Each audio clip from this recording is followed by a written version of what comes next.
right, mic check.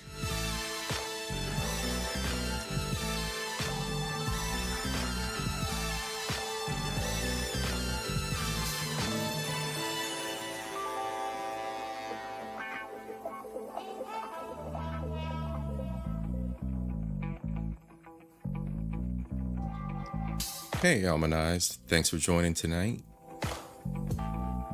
Sounds like we got microphone and we got audio.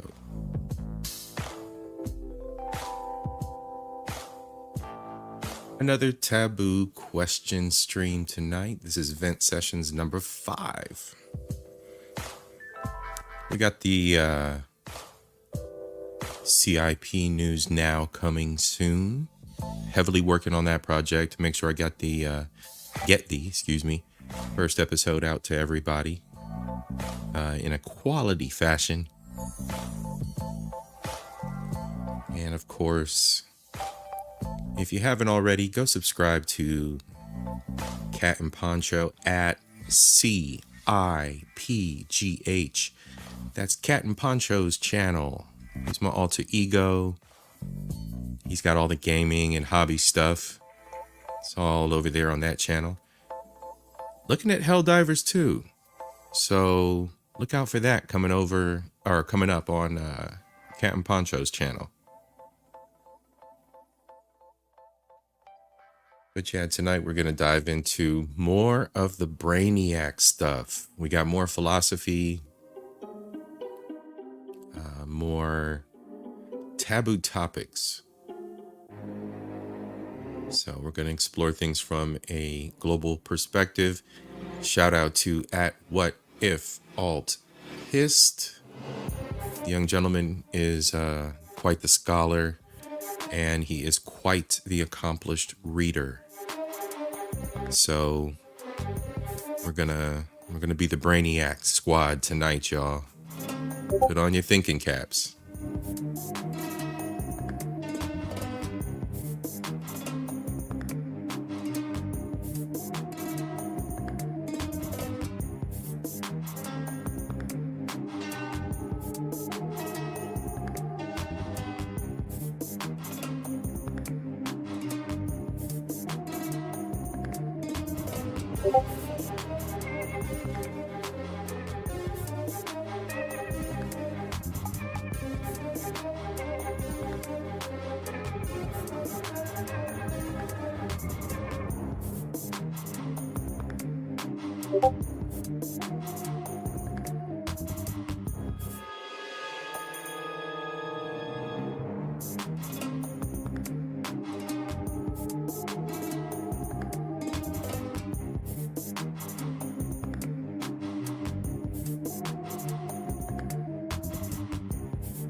All right, give me just a second here and we'll get started.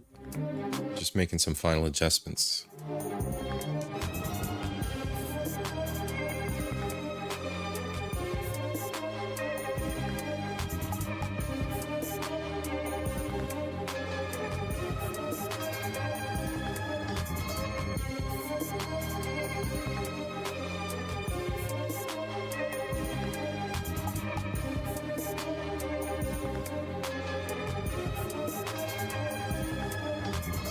All right, everybody, let's go.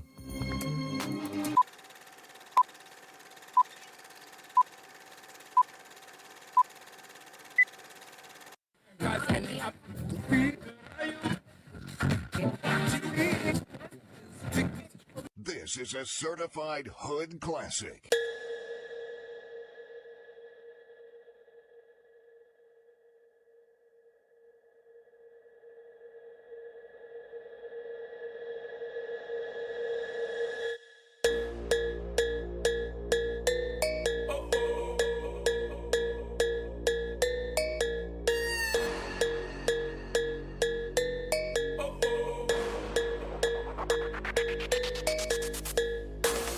The girl them skill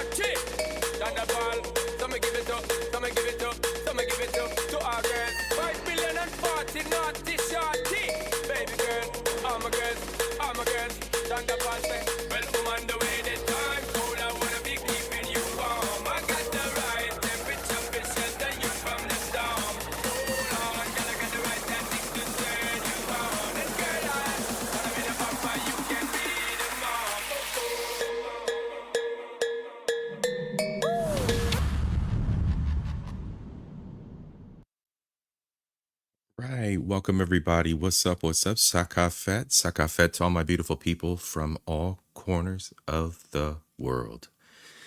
How's everybody doing tonight? Well, I hope. We already got Almond Eyes out in the chat. Thank you very much for joining me this evening. We're going to start off this evening with, actually, tonight's show is pretty straightforward. We're going to dive right back into some alt history. And we're going to look at another 7 taboo questions about history and society. These are always fascinating to me, and he has quickly become a favorite of mine for 2024. Not only from his philosophical side, but his perspective on the vast quantity of books this man has read. I have one other friend. I've got 3 other friends that I can think of off the top of my head that are as well versed or closely as versed or have been my stepping stones throughout life and history, that have kind of been either individuals that have encouraged me to seek out aspects of history, or they themselves had a vast knowledge and perspective. So he is a warm welcome. Like Bruce Lee says, the chicken with the bone phrase, you take a little bit from every experience, every person you meet, and you use that to build who you are. If it's to reinforce knowledge, if it's to spark a question, if it's to challenge something that you currently believe, that is what builds us as humans. That is what helps us evolve. So, as I journey through social media and the offline world, the pardon me, the non-tethered world to cable television and syndicated shows, the online world, the non-terrestrial television that's shoved down your throats, the non-subscription service shows that people consume. As I journey through social media and as I journey through knowledge outside of social media, I'm also a big fan of, oh no, he's going to say a taboo word, libraries. So I do my research, when I have the opportunity and when the moments provide me to, for whatever topic I'm looking into. And pulling from What If Alt Hist, I or getting, a little bit of an influence from this young man, I think I'm going to be diving a little more heavily into my reading materials for 2024. And I encourage you to do so as well. Be it digital book, audio book, get your mind stimulated and explore. All right. If it isn't anything but history, explore. And, if this gentleman is a stepping stone for your journey, it's all the better. Like I said, it's little pieces of information and little pieces of experience that can help us build a better us. All right, let's see here. That's my soapbox for the night, by the way. That's all I got. I don't got much more. Lando Bando, you know what? Thank you for joining, man. I was just talking about you, in fact, as being a friend who was always a history buff and someone who was a proverbial stepping stone for my own journeys into information and knowledge and seeking out truths and reading on things and experiencing things that we don't every day. So yes, thank you. All right, tonight we got 7. That's right. Sorry, another 7 taboo questions about history and society. I'm going to kick this off, If you guys can hit 1 in the chat, let me know that you hear it on your end. I'm also going to do a quick sound check on my side as well. Let's go. If you're seeing this video, it means that the last one didn't kill me. I've been wanting to make some version of this video for close to a year, but it's kind of been bumping around my head. I realized some topics were long enough that they deserved videos in of themselves. All right. It sounds like we got good sound. Everybody out there, as always, like, subscribe to the channel. Please share this out. And like and subscribe to What If Alt Hist. Let's go ahead and throw him some flowers. In 1 second here. Exit out of full screen. All right. There we go. This is who we are gleaming our information from this evening. Who we are doing our react from. His YouTube page is at What If Alt Hist. As always, a different perspective is key to our experience on Earth and to understand a little bit more. So, go check him out. Awesome. Audio sounds good. We're good to go. Let's continue. Which is how the Decadence and Envy videos got made. However, the original list of 12 topics He's bringing us into with just his little intro here, but I want to point something out that I think is absolutely hilarious. That is his list. I almost started to scroll like I could scroll through his list. That's his list of topics that he's got for his shows. He is a very, very well organized individual. Now, I don't have mine in subgroups, but I have mine in just they're grouped together in a ongoing running list of consciousness. So as I have questions about society or I have questions about my own life and I want to spew them out into the ether and listen to what other people talk about their lives, I write the questions down or I write down my commentary and start my little notes on my topic for the show. But it's just a constant stream. I love the way that he organized those because that makes sense. I mean, this is how it's supposed to be. Anyway, that aside, it's kind of cool to look into the mind of somebody else who's a creator. That's just me kind of, speaking from my perspective here. Because then you see and these are all videos that, let's back up a second here. These are all videos that you'll see here. You'll catch some of the names here on his page. So, he gave us a glimpse into his creative process there. Anyway, yeah, that was just me geeking out about the creative process, being a creator myself, and let's continue. was balloons to like 21, and each video took longer than expected, so I made a 3-part series. This is another video in which I, who would brand myself as a reasonable and pretty centrist person, try to tackle the taboo subjects of our time in a measured and fair way, so the radicals don't dominate the discourse. Okay. I don't think the modern world's too different from the Middle Ages, where covering certain topics will make you a heretic liable for excommunication, and I will try to delve into those subjects here. This video is probably going to offend every part of the political, religious, and philosophic spectrums, but the truth is a double-edged sword that cuts on both sides. As I said before in the previous video, even if you disagree with me, I'd like you to take it in good faith that I'm looking for the truth, and if you try to twist my words, corrupt what I'm saying and the like, you'll only be proving the inferiority of your morals and arguments. With that... All right, and you know what? That's pretty much the way that I approach things as well, from this podcast perspective. And I mentioned that in the Everything Bagel episode, which is an audio-only episode. Don't twist my words. Don't twist what I talk about here. Don't twist the fact that I'm also learning and discovering. Don't twist the fact that I'm also open and willing to receive criticism and challenges, and don't slander me.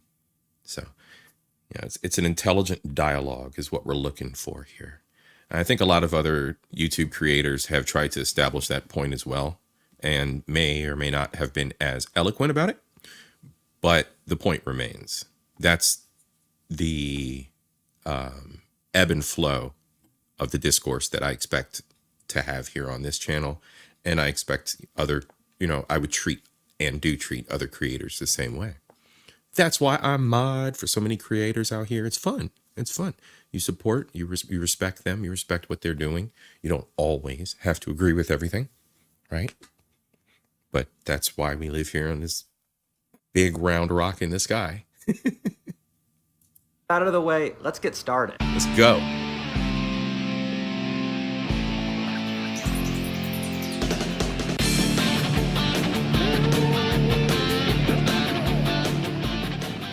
The world is a complicated place made even more complicated Absolutely. by the number of ways we can express ideas. With hundreds of languages around the world and millions of people speaking each, transmitting complex thoughts about society and religion can be hard, and learning a language can feel like an insanely difficult task. All right, we got an But ad with here. Babel, learning a new language becomes a very simple and engaging. All right, we're going to skip the Babel ad. And with that being said, I'm just going to do this for him here. All right, so this is his page again. At What If Altist. Go check him out. A lot of great content all over the social spectrum. He is a very intellectual individual. I do suspect from some of the things that he says, he does have a rather important consultant position for maybe government and or Hollywood type or people who seek wider breadths of information. So please go check him out. He definitely is a very well-read individual. And that's what I got. All right. And after you subscribe to him, well, actually, before you subscribe to him, you will have, of course, subscribed to my channel and at CIPGH. That's the Cat and Poncho, the notorious Cat and Poncho gaming channel. So be sure to subscribe to both of my channels. Links are always below the video. Hit the subscribe button below my video. Let's continue. Science a worthwhile basis for. All right. Is science a worthwhile basis for society? All right. As always, don't get his questions twisted. Don't get his words twisted. Don't get any of the vocabulary that he uses twisted. Put your thinking caps on.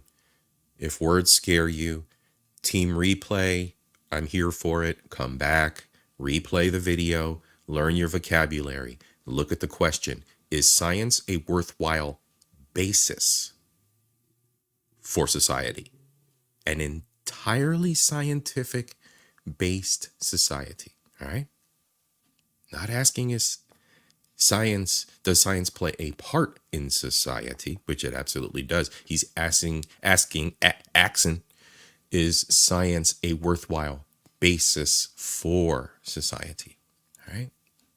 For society. The frame that I'm going to use to start this is so loaded, but I think it's so topical that I can't not talk about it. With the coronavirus pandemic in America, a common refrain that left-wingers would like to say is, trust the science. Given my background in foreign policy and historic trends, coronavirus, alongside a couple of things like abortion or the trans issue, are stuff that I just don't have enough interest in to really pick a hill to die on. But the idea of using science as a justification for social policy is one with an awful precedent, even if in a healthy society, listening to medical officials would make sense during a pandemic. I'd like to point out that in every side of the political spectrum, we've seen people claim that their values are quote-unquote scientific. In the 19th century, Herbert Spencer's idea of survival of the fittest was used to justify the lib-right policies at the time. The Nazis used racial science, which you have to remember was considered a real science at the time. Communists have claimed that Marxism was an objective science. Meanwhile, the group that claims to have scientific values the most today is the libertarian left, who has created gender science, something with little scientific precedent, well,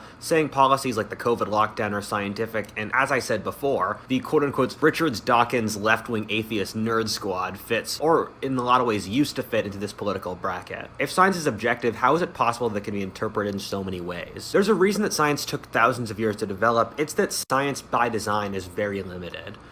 All right. I'm going to stop right there because, again, that's a lot to take on all at once.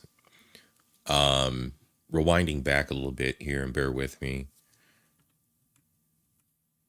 I wanted to get a good read here.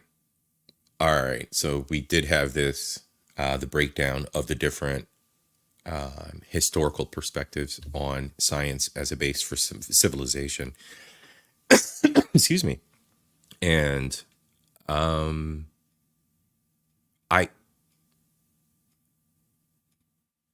I mean, let's replay this here. I don't have an argument with what he said here.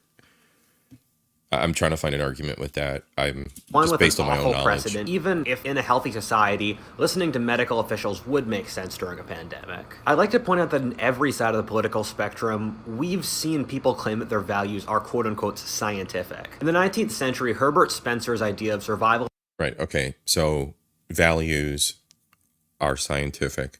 But we have gotten into an era where things have shifted from the value system being based on values of survival and familial bond to being values of feeling and emotion with no ties, no spiritual tie, no familial tie. You know, there's a very individualistic belief system surrounding that.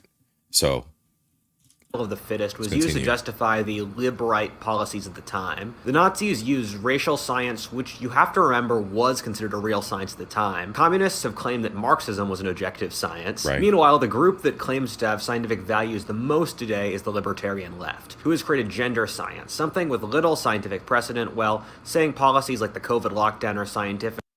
All right.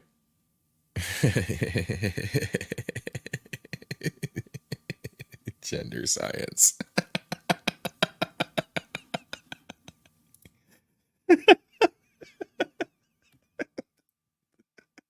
You need to shut the fuck up. Shit. Gender science. Okay, let's continue.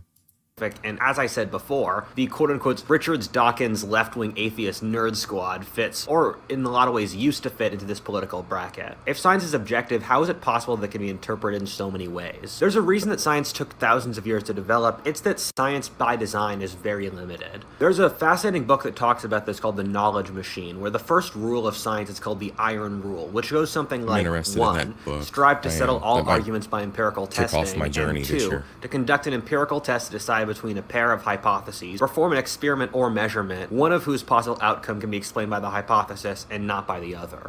Okay, so he blended number 1 into number 2 because it extends from science and how to prove science, right?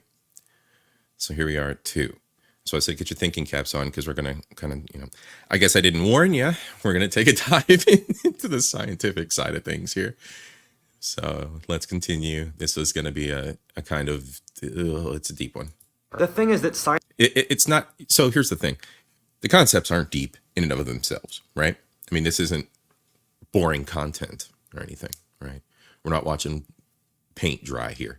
The problem is that these are concepts that we're not thinking about every single day, right? This might take Team Replay a time or two, or digest it in small portions during lunch or something. I don't know. But it's these are terms, and these are terms and concepts that are just not something we're comfortable with every day, or most people don't think about. So look at it from the large scale. I'm sure everybody's eyes will kind of glaze over a little bit, but pick the pieces out of this that help you the most. He's got a good point here. Science is so powerful because it is so limited. Science is the ultimate hard iron barrier of knowledge. As I talked about in the last video, when Galileo dropped 2 objects of different weights off the Leaning Tower of Pisa, in the last video they fell at the same time, he instantly disproved 2,000 years of Aristotelian logic in less than 30 seconds. Science is the iron spine of truth. However, science's rigidity is a weakness in of itself. There are 3 key problems that result in using science for society. One of the problems is that it's very difficult to extrapolate a whole worldview from a single scientific study. We've kind of fallen in love with the idea of natural laws since the Enlightenment, or single principles to explain everything. But the problem with those is they're normally not useful for understanding real outcomes. The world's a chaotic place, and the fact of one principle being correct somewhere doesn't add a strong chance of it being somewhere else. I could give infinite examples of... Yeah, chaos is absolute. Like we're constantly surrounded by chaos. Everything is chaos. And it's not in the sense of what people would think of chaos as being anarchy, but there's a certain vibe and chaos to the way in which my life has been conducted. There's a certain way and chaos and vibe to the way your life has been conducted, right? There's all kinds of obstacles and all kinds of situations and scenarios and, moment to moment. There are people, like people that go off to war. Obviously, you're dealing with moment to moment scenarios in the heat of battle. So that becomes a part of the experience and part of the entirety of, your life. That's what I'm getting to here. Of this, but one being that Newtonian physics applying amazingly well Chaos of our around lives. the Earth, but once you start dealing with the broader scope of outer space, basically every principle of the Newtonian world is turned on its head by Einstein's universe, which is a completely irrational, chaotic place. Two entirely different rules for different areas of the universe. After the end of the Cold War, it was treated as a near religious truth in political science circles that as countries became wealthier, they'd also become democratic.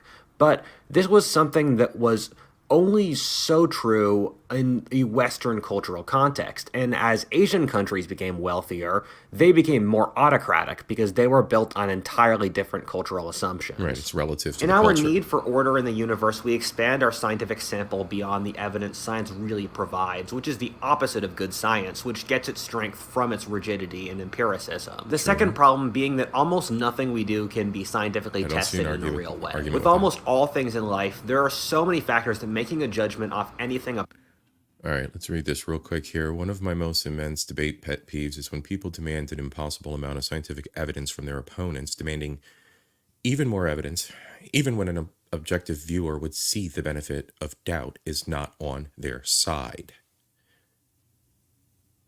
He's killing it with these commas. Meanwhile, they treat their own principles as the first logical principle, given they are self-evident from the moral foundations the questioner is using, while not analyzing the origins of their beliefs. The knee-jerk in academia is to treat anything new as inherently suspect. Okay, while not demanding critical evidence for the supported traditions. Okay, I get where he's going. Under these conditions, science stands for the crowd opinion.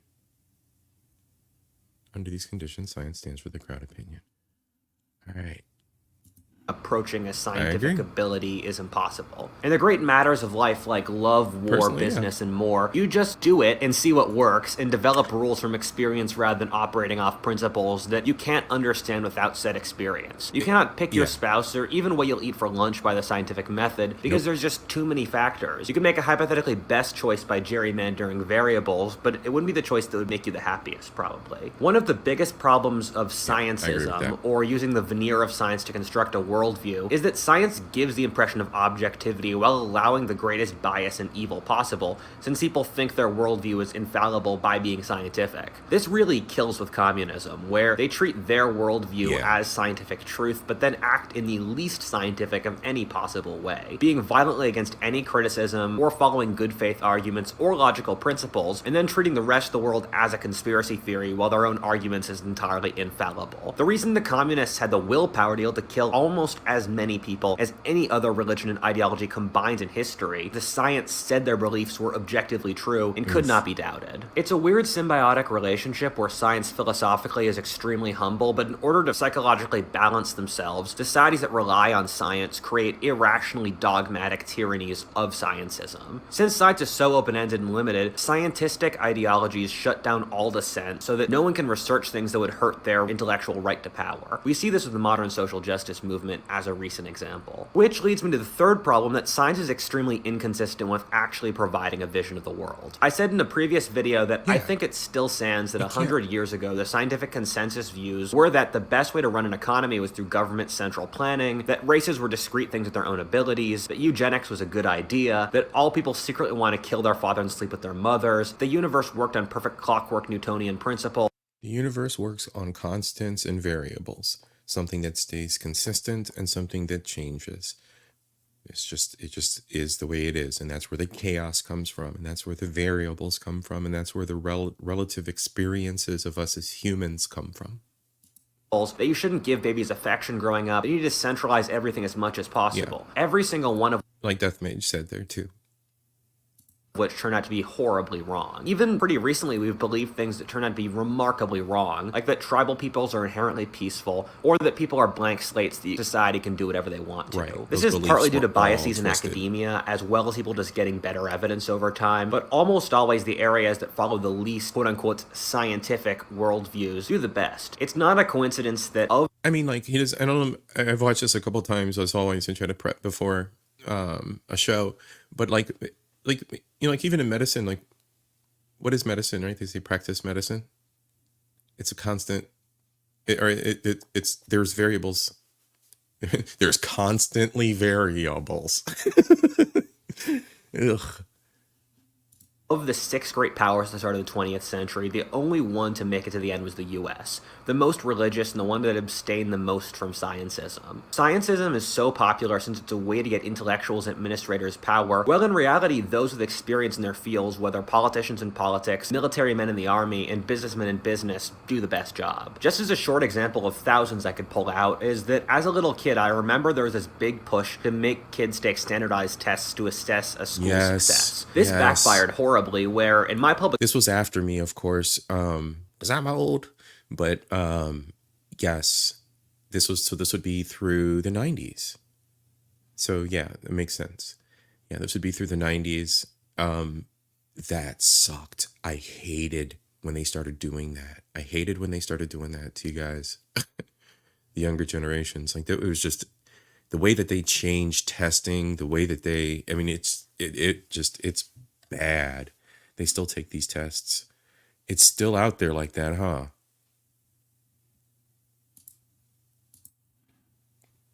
Bronze Flat Power God, what's up, fam? Glad to see you. We're doing another 7 taboo questions about history and society this evening. So now we're looking at hypothesis and empirical testing, and how hypothesis, science, and empirical testing all blend together. That's his second taboo topic. So he dove heavily into the science side of things in the beginning here. Then we get into some more juicy things. The ACT and the SAT. Oh yeah. Yeah. Of course. But you know what's funny? When I was coming out of high school, that was just a separate prep. You were prepping for college.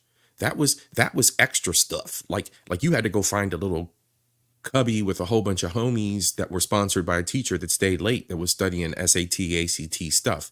Your English teacher would teach you all your basic stuff. And then, you know, at the end of the season or whatever, at the end of the year, then she would flip script and be like, all right, ACT, SAT, and then toss that at you and be like, this is all you got to study. Bye. And then you're done for the year. And then you go take your test. That's the way it was for me. With math, it was the same thing. Math, all the regular syllabus throughout the year. Then you get to the end of the year, and then it was like, and this was my junior year and senior year, because I was like running the AP track junior year. So junior year, they were doing that. Like at the end, and then it was like a fun thing, like, you all want to study for the ACT, and everybody's like, we're nerds, yeah, you know. And then everybody would, you know, then they would just tip you off on what it was going to be and what the test was going to be like, and they would give you the practice exams. Telling you, man, y'all need to get into them AP courses. At least that's the way it was back in the day, because they would give you the hookup, because we were just nerding out. So it just, everything just kept running, and they were always teaching us more stuff. So let's see what else we got going on. She's my daughter's taken it 3 times, and she's going to LSU this year for computer engineering and cybersecurity. My goodness, let's go. I love it. That's what I love to hear. Let's go. Little Death Age. That's awesome. Let's see. Also, each state has school test. Ours is the LEAP test. Huh. Math is not my favorite, says the Almadize. You know what? It wasn't my favorite. So was I in AP senior year? I think I was not. I think I stayed the algebra track senior year. I was like, nah, don't give me that mess. I knew I was government and English and all that. And then I had wasted time where I could just run the hallways because I was already maxed out my credits and stuff. I tested out of stuff for college when I moved in. When I went to college, I leveled up and had already tested out a whole bunch of stuff. So yeah, I don't think I did much with math other than the algebra trig track. And then I was like, yeah, I'm out. I don't want to do no more.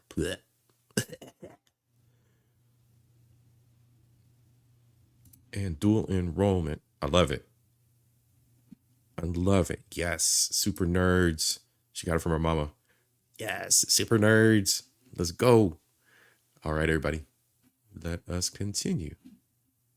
Public school, we would spend 3 months a year studying about how to take the test. So my school would score well rather than actually learning, since the incentive structure was so fucked up. This whole nationwide movement actually worsened educational standards, since once the government could identify failing schools, they actually had no way to improve them, which I think is pretty indicative of the failures of scientism. Talking about how society should guide itself, if not by science, is a whole other ballpark, which is a 30-minute video in of itself, but it really should be a combination of things, based mostly off common sense. I stand by a point that I'll make in a future video about societies needing religion, but in a lot of ways religion is the tradition of a society, or what's been proven to work so far. All of the humanities in broad terms like philosophy, art, religion, history, mysticism, and the like are other ways to get in touch with broader human intuition and understanding that's necessary to make choices in the real world. Absolutely. Number 2, are markets always good? If you want to politically pigeonhole me, I'm a moderate libertarian right-winger, and each of the political compass points writes their own histories, but one of the problems I run into with histories written by the libertarian right is that they treat the market as a Santa Claus that always brings the best results for everyone involved. Don't get me wrong, I think the market is one of the most wonderful things of all time and has elevated the world to a higher level, but just like science, we treat the market as a magical wand rather than a tool with specific uses that should be understood as such. Right. One example of this from the last 30 years is the politics of globalization and immigration. I often talk about this on this YouTube channel, but standard of living has declined over the last 50 years in Western nations, since manufacturing and countless other industries have brought a poorer nation. We've imported tens of millions of immigrants, women have nearly doubled the size of the workforce, and we've automated countless jobs. And then we're surprised when wages stagnate, since from a reasonable perspective, we've literally done everything we possibly could to increase the labor force as fast as possible and crush wages as much as possible. The truth is,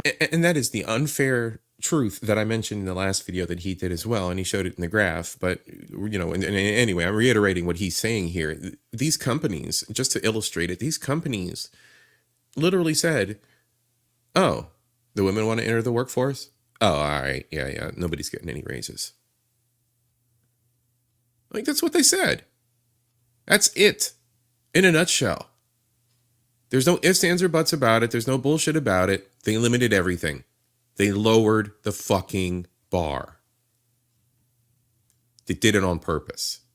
Even worse, in the economists today say the increasing labor pool has no effect on wages, even though evidence and basic logic, just looking outside the window at Western countries, dictates otherwise. I honestly think modern economics has become a tool of class warfare on the part of the wealthy in many ways. Yeah, exactly. Markets stabilize with supply and demand, but it says literally nowhere that it has to be a good stabilization and can easily involve tens of millions of deaths. Look at how the British viewed the famines in Ireland and India during the Victorian period. What the British, schooled by economics and Malthus, said when 1/3 of Ireland's population died and another third immigrated to America in less than 10 years was that it was only the population stabilizing to healthy levels. Churchill, upon hearing about millions of Bengalis starving, said, "Their fault for breeding like rabbits." Although I do understand the way to deal with Malthusian overpopulation is to let the population decline, I think there's something wrong with just letting millions starve without raising a hand. In these cases, from a supply and demand standpoint, the supply of humans was greater than the demand that the economy or resources dictated. The Black Death halving Europe's population was the hand of nature's market, lowering human numbers back to healthy levels in an overpopulated Europe. Another example of markets not operating in an extremely beneficial way is how the British unleashed their industrial manufacturing.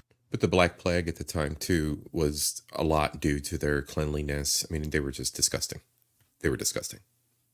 on their Indian colonies. Local Indian artisans couldn't compete with the greater technology of British manufacturers, thus Right. causing mass unemployment, poverty, And see, that's like a Luddite's dream right there, or Luddite's nightmare right there, right? The machine comes in on the left-hand side picture there. You have the hand craftsman. On the right-hand side, you have the British machine that came in and shut down everything. You know, the hand craftsman. It's like Walmart moving into the neighborhood and shutting down the mom and pops, right? Same thing here. So it's like a Luddite's nightmare. Today's world, and he goes into this a little bit later, where he goes into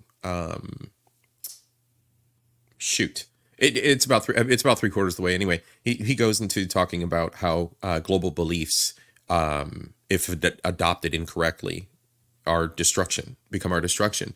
And I'm just going to throw it out there. AI. You know, everybody running around with their hair on fire talking about AI. I've said it before, I'll say it again. It's a competent librarian. And half the time, it's not even that. AI is so screwed up right now, they have to invent viruses to purge it of its cache because it doesn't even generate the right shit.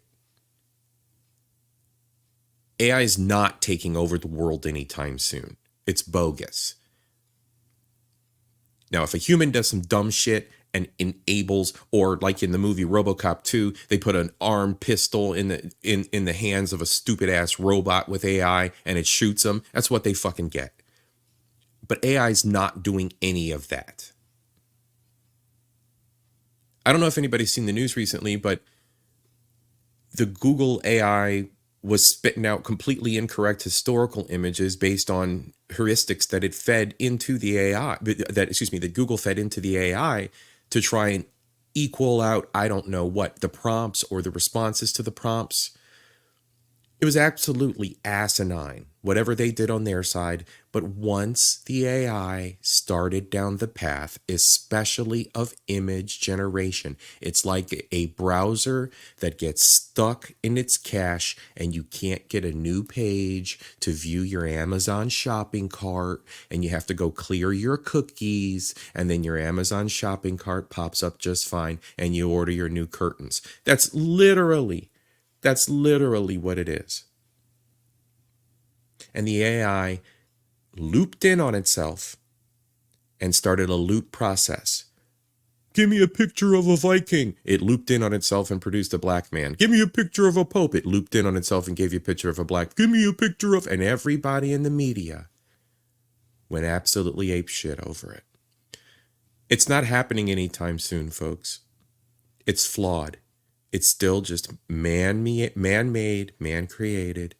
It's okay. It's going to help us along the way, but it is not going to be the base fundamental of what our future is going to look like, AI controlled. Stop. It's not like that. We are still going to have minuscule evolutionary steps.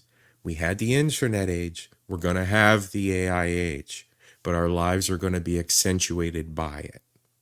So get in line, start learning about something that has to do with technology or science or math or medical. Get into it now. Now's the time. Tell your kids.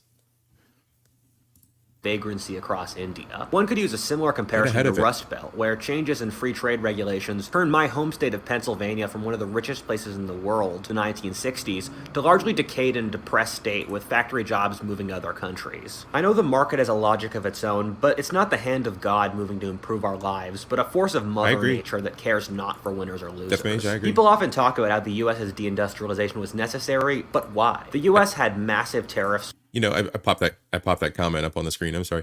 Death Mage says, I don't trust tech because it's ran by humans, and I've worked on it enough to understand that you can't put everything into that, and it'll eventually fail.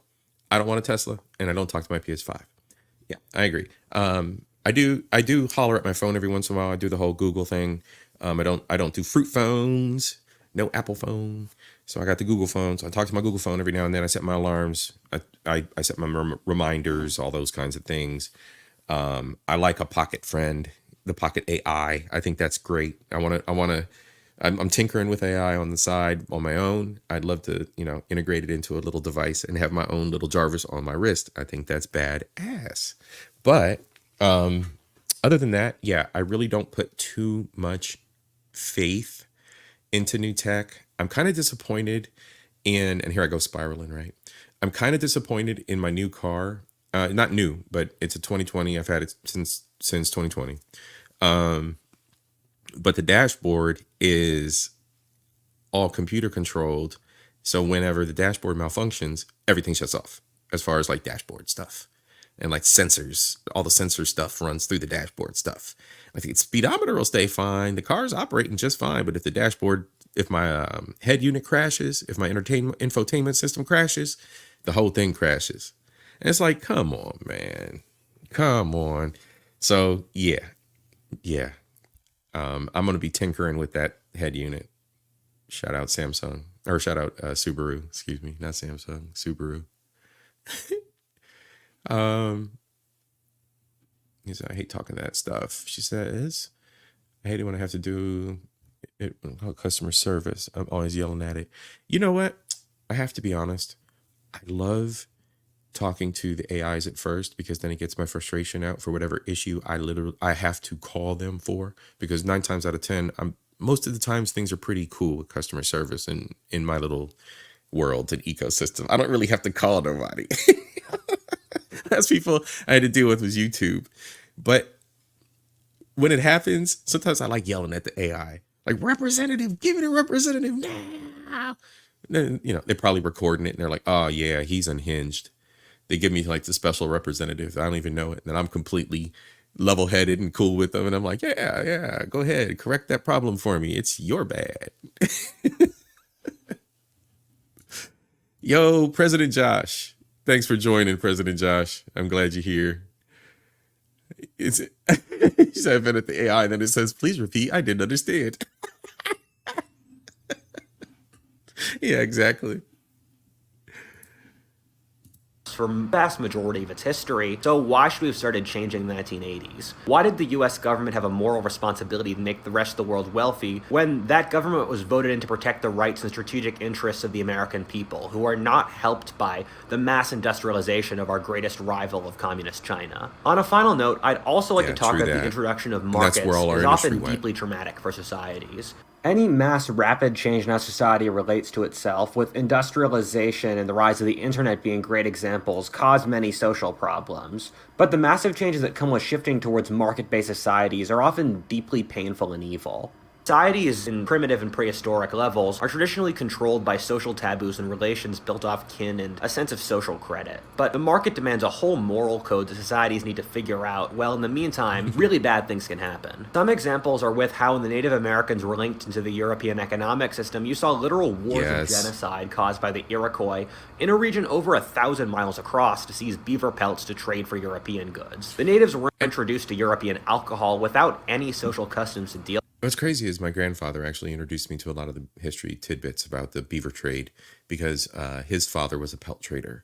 With it, thus causing a collapse of their social codes as young men became drunkards. The Atlantic slave trade was the exact same process in Africa. The introduction of the major world's religions with the axial age like Buddhism, Christianity, Taoism, etc. was a response to the evils that came around with the rise of mass markets around 600 BC. Everywhere you saw mass slavery, sexual predation, tyrannical governments, and atrocities as side effects of there not being a moral code to effectively deal with the new markets. Number 3. How much of an effect has genetics had on history? Okay, this is going to be controversial.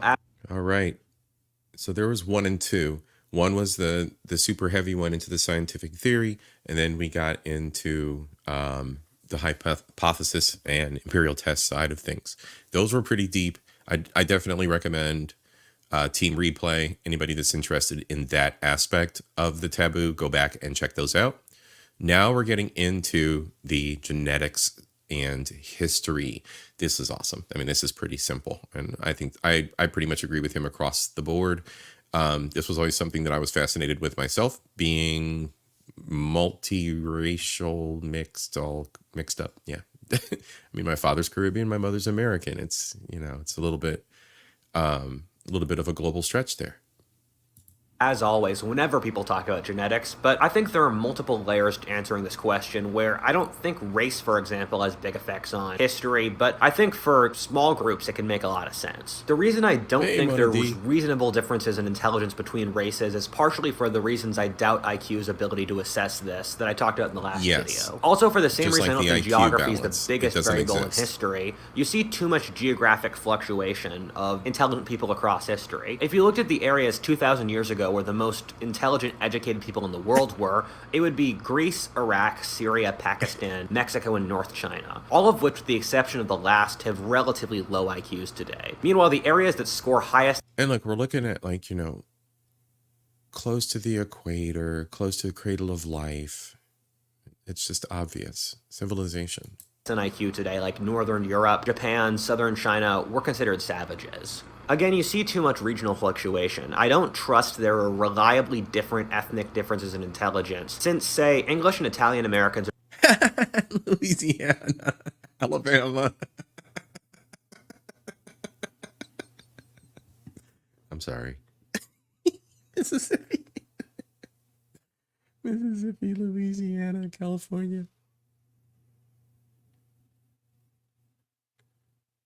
Tennessee, Arkansas, New Mexico, Arizona,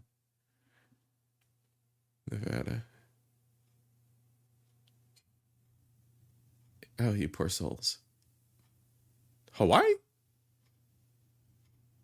Really? Y'all party too much out there. Y'all like the sun. What's going on out in Hawaii? I don't believe in this, all right? Disclaimer. This shit's funny. I live here. Yes, this state is dumb.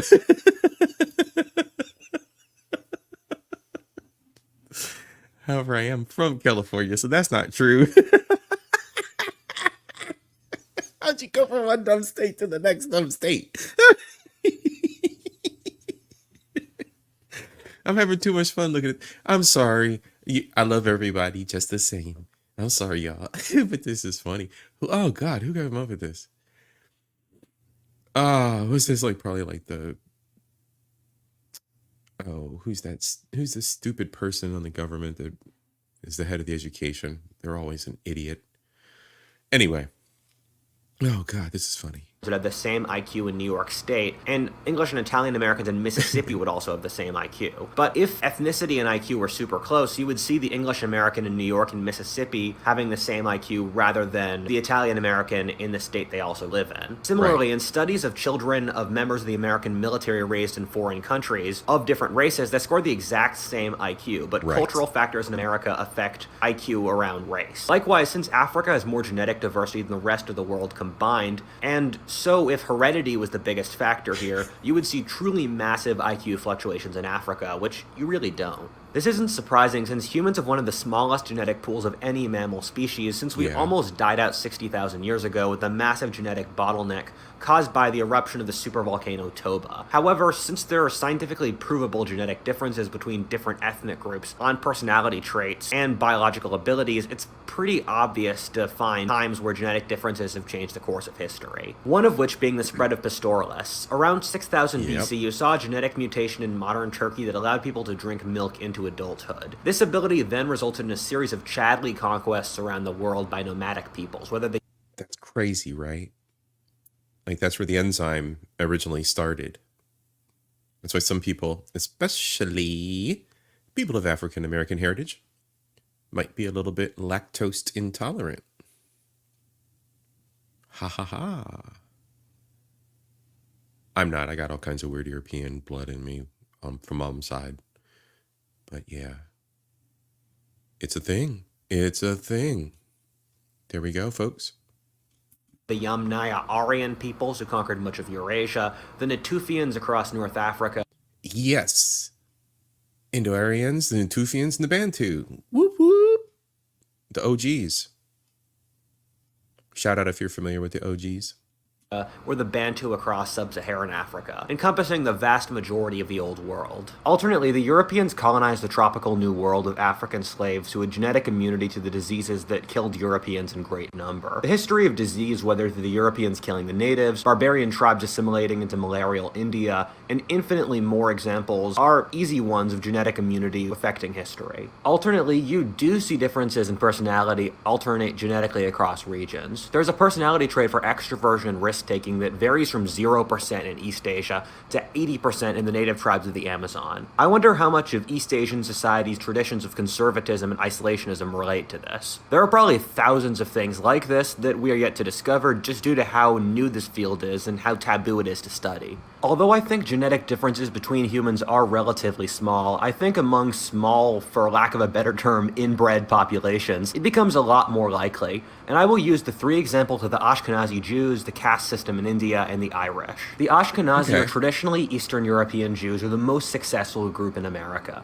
being the richest and also dominating by far out of their proportion to less than 2% of the US's total population in fields between politics on both the left and the right, Hollywood, business, the arts, and anything else you could possibly think of. Ashkenazi Jews are one standard deviation above average IQ, and this makes sense given that they're a population with an extremely powerful genetic bottleneck around the year 1300, when the nations of France, England, and Germany all expelled their Jewish populations within a 10-year period, and only a few made it to their new homes in Eastern Europe. Meanwhile, the Jews were forbidden from any jobs except merchanting, which is based upon intelligence, and then did not breed the local populations at all. If you want to create a giant selection pressure for intelligence, you would create these exact factors. India's genetic map is bizarre in that different castes in the same... And see, those are very, very unique conditions for that ethnic group of people. I mean, that's just... Yeah, that's a historical ouchie. It just is what it, not even an ouchie, but it's just a historical, anomaly. It just is what it is. People in Africa are dumb. They built things we're still learning from. Of course they are. I don't think he did. I don't think he said that. I think it was based on established conquest, civilization conquest. Village are often 3 times as genetically removed from each other as Norwegians are from Sicilians. India genetically is a lot of tiny little microscopic... India is crazy because India was like one of the first melting pots. There are so many different nationalities mixed into India, especially from like Africa, the Middle East. Ethnic groups crowded together in the area of nearly 2 billion people. What we've found is that a lot of these castes have genetic bottlenecks going back 2,000 years, which is insane. Hey, John, thanks for joining. We're picking up on point number 1, 2, 3, I believe. I think we're on number 3 of 7 taboo. So we're talking about what is the genetics effect on history. Given India is one of the most densely populated places in the world, so there are lots of opportunities to breed out of caste, and the people weren't even having affairs in between castes. The way castes operate is that people have to work and breed inside there. India is very fascinating as a country and culture, but the caste system is... I'm not versed enough on the subject to comment on it, but there are definitely some problems with this. Or occupation. However, when you have over 2,000 years where, say, Brahmins are assessed by their ability to make logic of the Vedic texts and memorize scripture, and again, India is a polygamous society, so successful Brahmins, for example, breed more is a larger factor. Then 2,000 years later, America recruits said Brahmins and then is shocked when they're good at coding and science, which is, in abstract, really not that different from studying and memorizing the Hindu scriptures. Likewise, look at merchant classes like the Patels from Gujarat, who have since... That's a really unique way of looking at it. That coding is really no way different than reading the scripture. That's fascinating way of looking at it. I mean, it really is. Able to dominate large parts of the American economy. Finally, I'd like to look at my people, the Irish. Ireland is a tiny genetic pool, largely driven by how chiefs in the ancient world had truly massive harems. What we've found is that Irish and Scottish people with the same last name normally share the same Chadley warrior ancestor in ancient times. For example, I'm an O'Neill, and so I'm descendant from the 4th century pirate warlord Niall of the Nine Hostages, who, since there are 60 million... You know what? I think that if it's within your power, go seek out your ancestry in whatever way you can, as far back as you can. If it's your life mission, make it your life mission. I think that is one of the most empowering things that we can embrace as little humans here on this little rock in the sky. Highly encourage it. People of Irish descent has millions of descendants. Likewise, people with the last name O'Connor are descendants from the mythic Irish Hercules Cuchulainn, Gaelic for Lord of the Hounds, who was a historic figure who lived around the birth of Christ. Ancient Ireland was an anarchic and thus pretty meritocratic society, so the chieftains were men of great personal magnetism. At the same time, Ireland was a poor, wet, and cold island on the edge of the world, and so except for a handful of Norman and Viking conquerors who assimilated, it's a closed genetic pool. Thus, are we surprised when the Irish and their diaspora dominate verbal fields like literature, music, or poetry? Alternately, how ridiculously overrepresented Scottish, who had a more restrained but similar situation genetically, and Irish Americans are in politics, being able to get votes in the same way half their the chiefly presidency. ancestors formed war bands off personal charisma. Part 4. Is there something real behind the spirit world? God, I feel like I'm stretching the envelope here for what I can say and All right, we're getting to the spirit world. So everybody buckle up, buckle up, buckle up. I don't want to, well, I'm not going to offend anybody. Not from my words necessarily, but as always, these are taboo topics. So expect that you may be rattled a little bit. Feel free to comment in the chat or Team Replay. Leave a comment after the video on your perspective. still be taken seriously, but if you were to show people 200 years ago the discoveries we've made since, you would be viewed as a crackpot. Imagine saying, hey Napoleon, there's this magic force called electricity that exists everywhere in the air. Yes. Now, I am definitely a fan of this school of thought, right? You go back in time. It was like a Back to the Future scenario here. You go back in time and you're completely shell-shocking the people in the past to what the potential is for what of the future, right? So yeah, all right, I'm gonna let him continue. And we use it to power our entire society, so we don't really have servants anymore. And we burn dino bones so that we can use carriageless horses. I know I'm not operating on a lot of evidence here, but I'm working on a hunch that I think might turn out to be true. And if we investigate this and it turns out to be wrong, the only thing I've lost is my pride. Every society in history believes in some degree in the spirit world. And you know what?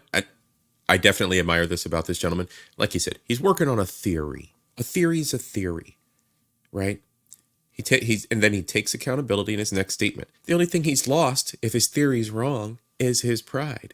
So I love that. I love the fact that he's exploring life. He's asking questions. He's testing his questions, and he's building the evidence behind it to either prove or disprove.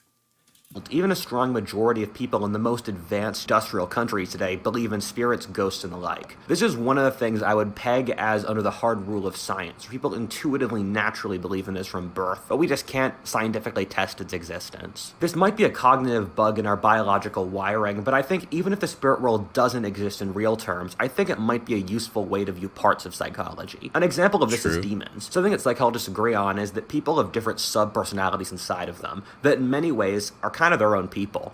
In a lot of ways, an evil enough sub-personality, which I think everyone has to a certain degree.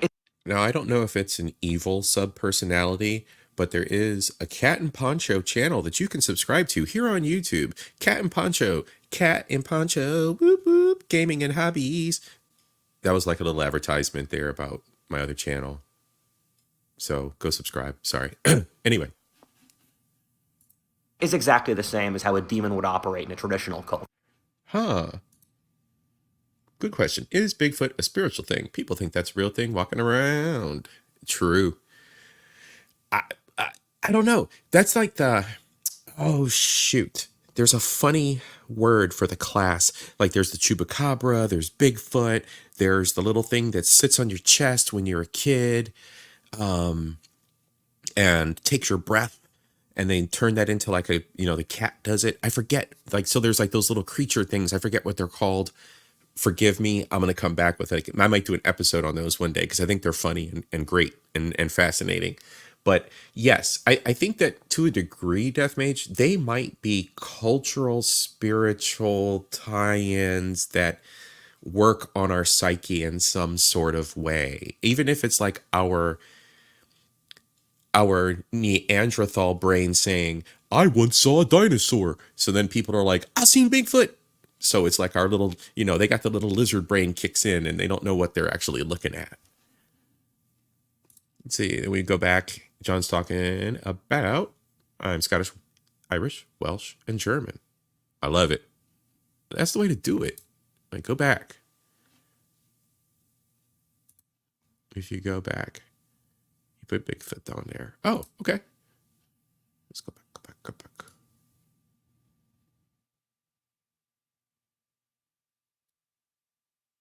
Ha! There they are. My bad. I didn't see. Look at it's a little Bigfoot. So here's our paranormal bird belief percentage based on a 2017 fear study. The Chapman University Survey of American Fears. Chapman University in Orange, California. All right. I love it. I love it. I'm of the 35%er crowd here personally.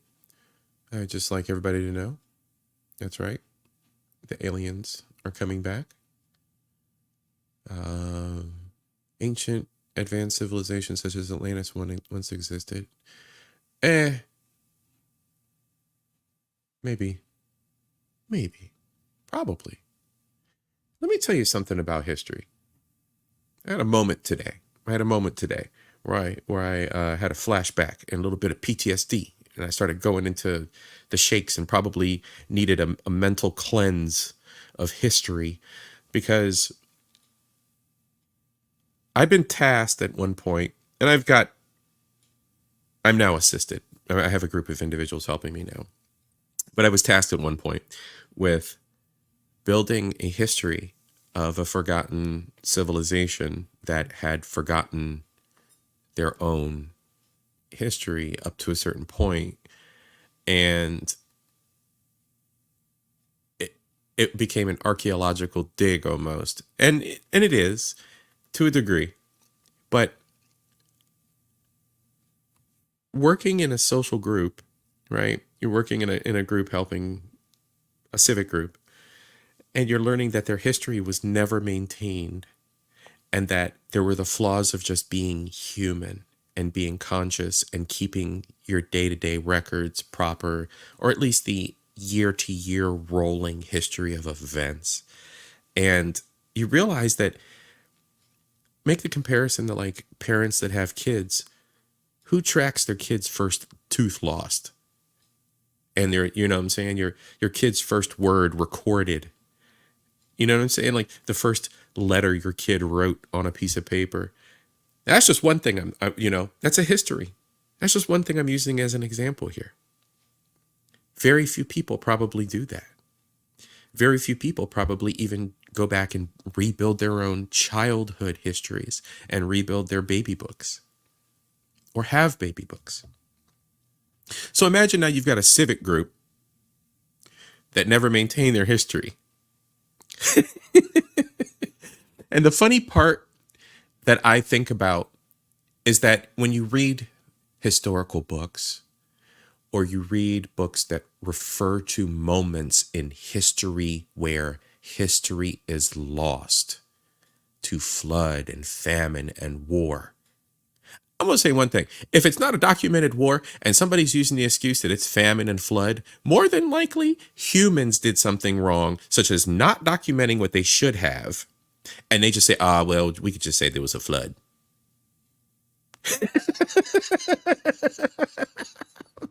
I'm sorry, but I think that there's a lot of history lost to just outright laziness. I think there's a lot of history lost to malfeasance or neglect or whatever it is. I think humans be humaning all through history, y'all. I'm serious. I swear to God, I'm serious. Some humans just be humaning. It don't matter if it's an atrocity or not, right? There's always the people that want to cover up the atrocities. There's always the people that want to, smooth things over and make it look a little bit, that it wasn't. The winners always write the history kind of thing.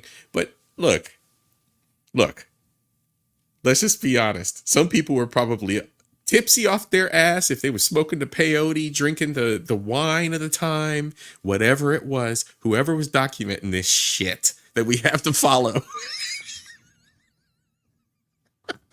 All right. Anyway, I'm spiraling, but I just wanted to throw that tidbit out there as a personal experience of like, cultivating a history and, curating, excuse me, is the proper word there.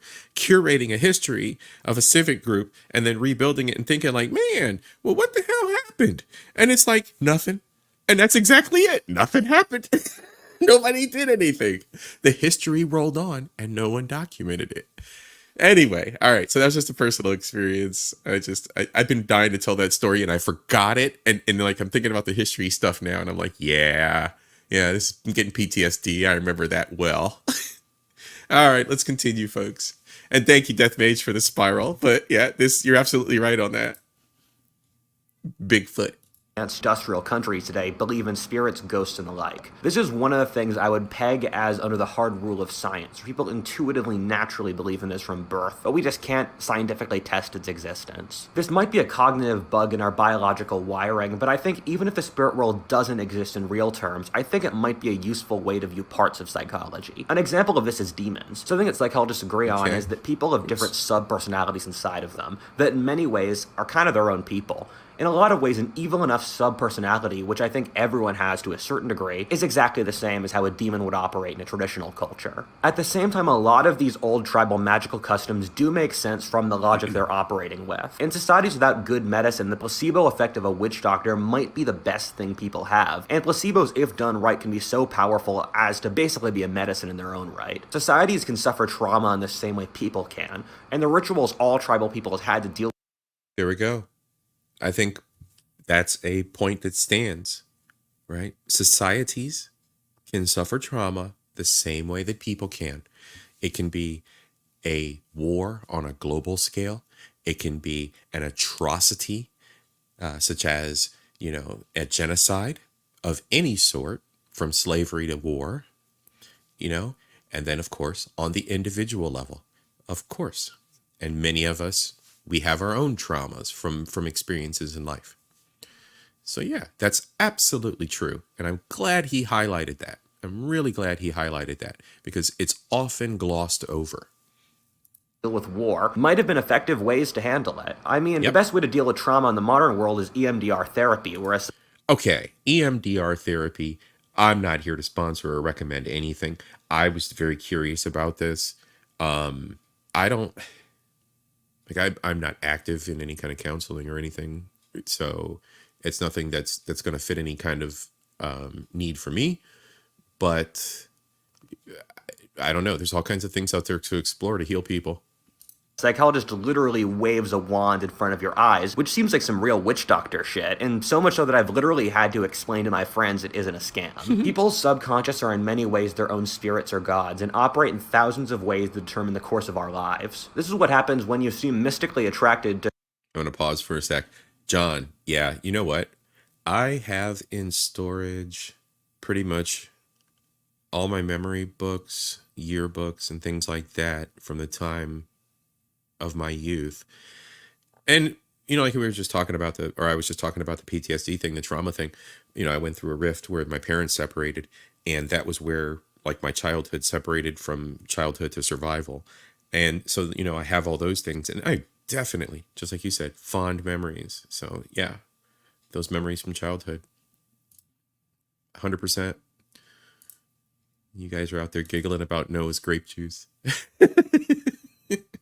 To toxic romantic partners of the exact same type, which in a way acts as the same way a curse would, and instead of going to a priest or witch doctor, we'd go to a psychologist. The advances we make in all the sciences basically ring home how the world makes very little sense. Like physics now believes that particles are mystically connected with other particles, something magic has taught for thousands of years called the law of sympathy, or that small percentages of particles go backwards in time. So it wouldn't surprise me if a good percentage of the woo-woo stuff... Remember folks, we're just particles and chemicals. Traditional cultures, or the New Age believed, turn out to be true in some bizarre way. Again, I think the chances that there's a spirit world in any way like mythology traditionally talks about it is pretty low, but I think a good example is how lots of traditional cultures talk about stuff like dwarves, giants, elves, and other humanoid creatures. And those don't exist now, but from looking at the last ice age, we know there were lots of different varieties of humans. So it was true. Yes. And see, that's the other thing too, right? Like, people could be writing these human lore stories about these giant people that came from over the mountain. Those were just like tall Africans that came over from the other side of the continent. Like, there's so much that humans experienced in the past that's unexplained today that were just common things that could be explained. Derek, what's up, man? Glad to see you. Derek Gaines, thanks for joining.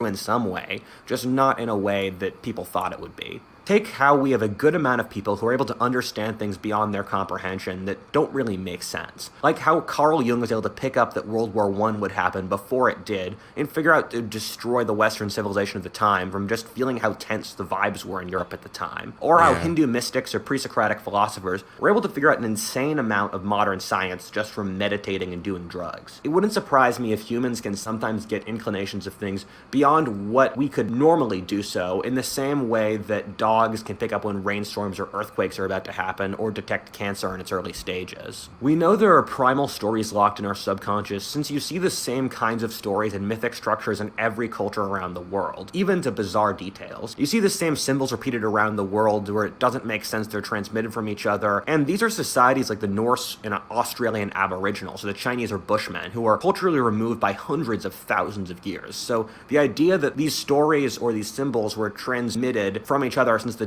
There's your boat, Lando Bando. There's your boat. dawn of man perfectly seems kind of unlikely.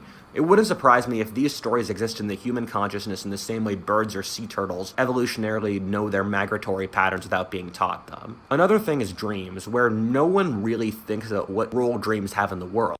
When we sleep, we turn our brains to another setting to dream, in which we view the world.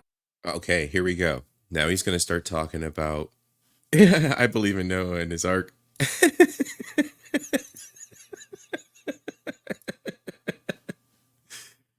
And then, okay, so now we're going to talk about dreams. And see, I think even today, like in today's world, right? We even go, we're fascinated, like we'll talk to one another, and I hear people do it. And like, even in conversations, in the distant world of working from home, when you're on a conference call, you have that brief moment before a meeting starts and you're talking to your friends and colleagues, and people always say like the oddest things about their dreams. And it's like, have you ever had a waking dream? I had this waking dream. I was sitting there and I was in my chair and I was logged into work, and all of a sudden I thought I was doing this, that, and the other. And then I woke up and I had to get a cup of coffee. You see what I'm saying? Like, there's always these weird dialogues surrounding our dreams, or people are like, hey, what does it mean if you dream about a can of peaches in your dream? I don't know. But like, we always have these like reflections and moments, like we're trying to capture some kind of meaning from our dreams. And I don't think that has ever changed for humanity. I think that's another thing. Just like seeing, like the example I use, you have like the little pygmy people, and they see like, the African villagers from across the continent come across, and they're like, they're giants.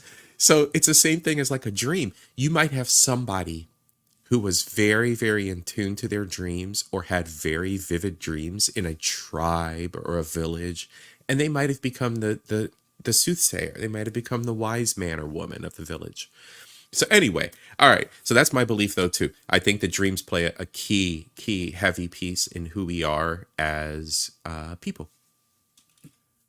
Spiral number 5,623 for this live stream. World through lots of mysterious symbols that are hard to comprehend. And the fact that we spend nearly as much time in the symbolic world as we do in the waking world, I think is an important fact that we haven't looked into very deeply as a society. So there is this inherently weird, murky, spiritual part of our subconscious that we see through dreaming. And the fact that we make art in every society, and basically we need to make art as humans or we become depressed and start to shrivel up, and the fact that we need beauty means there is some layer of our subconscious that operates through symbols that we need to be happy as people. And it doesn't really work through a purely Darwinistic worldview. And I think we need to look into why we feel this natural need to make art and indulge in symbols symbols and beauty that doesn't have an easy Darwinistic explanation. Right. This doesn't even go into the bizarre Right. world of psychedelics. I agree. When people take psychedelics like DMT or ayahuasca, they tend to go on the same spiritual journeys on So he keeps mentioning ayahuasca, so I have a question mark over my head about that. But anyway. C.I.P. A scientist actually did research on 4,000 cases of people taking LSD and interviewed the people while they were on LSD and found there were horrifying similarities between the kinds of things they saw, and even made a map of the spiritual world with descending orders where people go into spiritual figures of greater and greater importance, kind of like you move from going to a nature spirit or an angel, then you talk to the devil, then you see God as a giant immaterial. And in general, the final point is people seeing the unfathomable divine. This in turn is exceptionally similar to the worldview of shamanic traditions around the world. I put forward a lot of spicy points here, and the truth is that I really don't know, and how it fits in the broader world. I'm not a scientist or expert in any of this, and I'm ready to be wrong. However, I think there is a conversation and a shit ton of research here that could... I respect that about his perspective, and that's the same way that I approach things that I talk about as well, that aren't convictions, internal spiritual moral convictions within me. So yes, I definitely respect that perspective. Unlock another book or understanding or paradigm on the nature of human society in the world, but I think it's just too taboo to research or to look into, since it pushes too strongly against our current worldviews. Number 5, do we have any idea what we're doing? In the short 21 years of my life, I have very, very rarely felt confidence in any American political regime. Agreed. Whether right or left, center or square, white or black. Agreed. In every case, it seems like our government is run by not especially courageous, inventive, or even in touch baby boomers who know nothing of my way of life or struggle. All right, he's slinging. Ooh, that was derogatory. To all the baby boomers out there. That was derogatory as hell. No, it's funny. But you know what? I have to agree with him. And I'm just going to say this. It's based on how the establishment is built. So we'll leave it at that. But the status quo establishment is built. But yeah. I think most young people around the world, irrespective of country, can relate to this on a big level. I remember something my father once said to me is, if people tell you there's no need to panic, it means that you should panic, since it translates to, there is a serious problem, but we have no solution and we'd like you to all stay still until we can find one. Another was when I was watching a political speech about raising the fiscal ceiling when I was around 8. I asked my dad what the speech was about, and he said, it's about giving my generation more money, and your generation will pay for it. Which my reply was, that's not fair. I wasn't able to vote on that. To which my father replied, that's the point. That's the Those point. really stuck with me. Most of the people and most of the time like to believe that those in charge are competent and have their interests in mind, at least in wealthy developed countries, or that there is someone in charge who knows what they're doing, but there really isn't. I don't want to go through too many examples since there are too many, but one being the current Biden administration's financial policy. When asked how they deal with inflation, their unironic reply was they'd print more money, which translates to, we have no idea how to deal with these financial problems, but we plan on passing the problem onto the future. I'm just going to pause it there for a visual. I mean, of course, you can pause it in Team Replay or rewind and pause the video. But pandemic forward, it ain't looking good.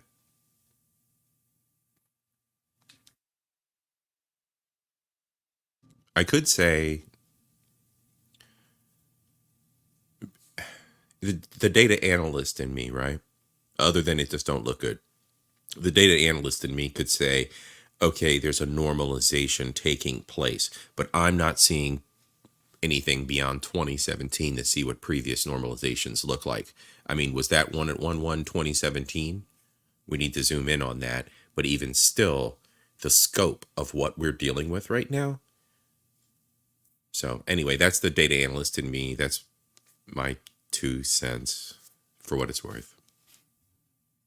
Future generations. It's not a good However, graph. we've been doing that for 40 years, and so those future generations are now. In some ways, this is a factor of our current political climate, in which political leaders have to deal with a deeply brutal world system, but I also think it's inherent to the nature of human society, and is being pushed by industrialism. I mean, if you look across history, it's so easy to find examples of the powerful being stupid. I'm not going to list them here since the examples are too numerous. Nothing says that the powerful have to be wise or smart. However, another factor is that we're in a rabid and awful social experiment on how to manage industrial and information-based societies that we really have no experience with. If you look at the greatest tragedies of the modern world, you find that it's due to a desire to totally recreate the world based on some false premise about how the world worked. Right. Our modern civilization leaves us feeling lonely, unfulfilled, weak, and depressed, and that gaping wound, added to the feeling of fear and chaos that comes with extremely rapid change driven by technological progress and the interconnectivity of the world, adds a moral void that we demand be filled immediately.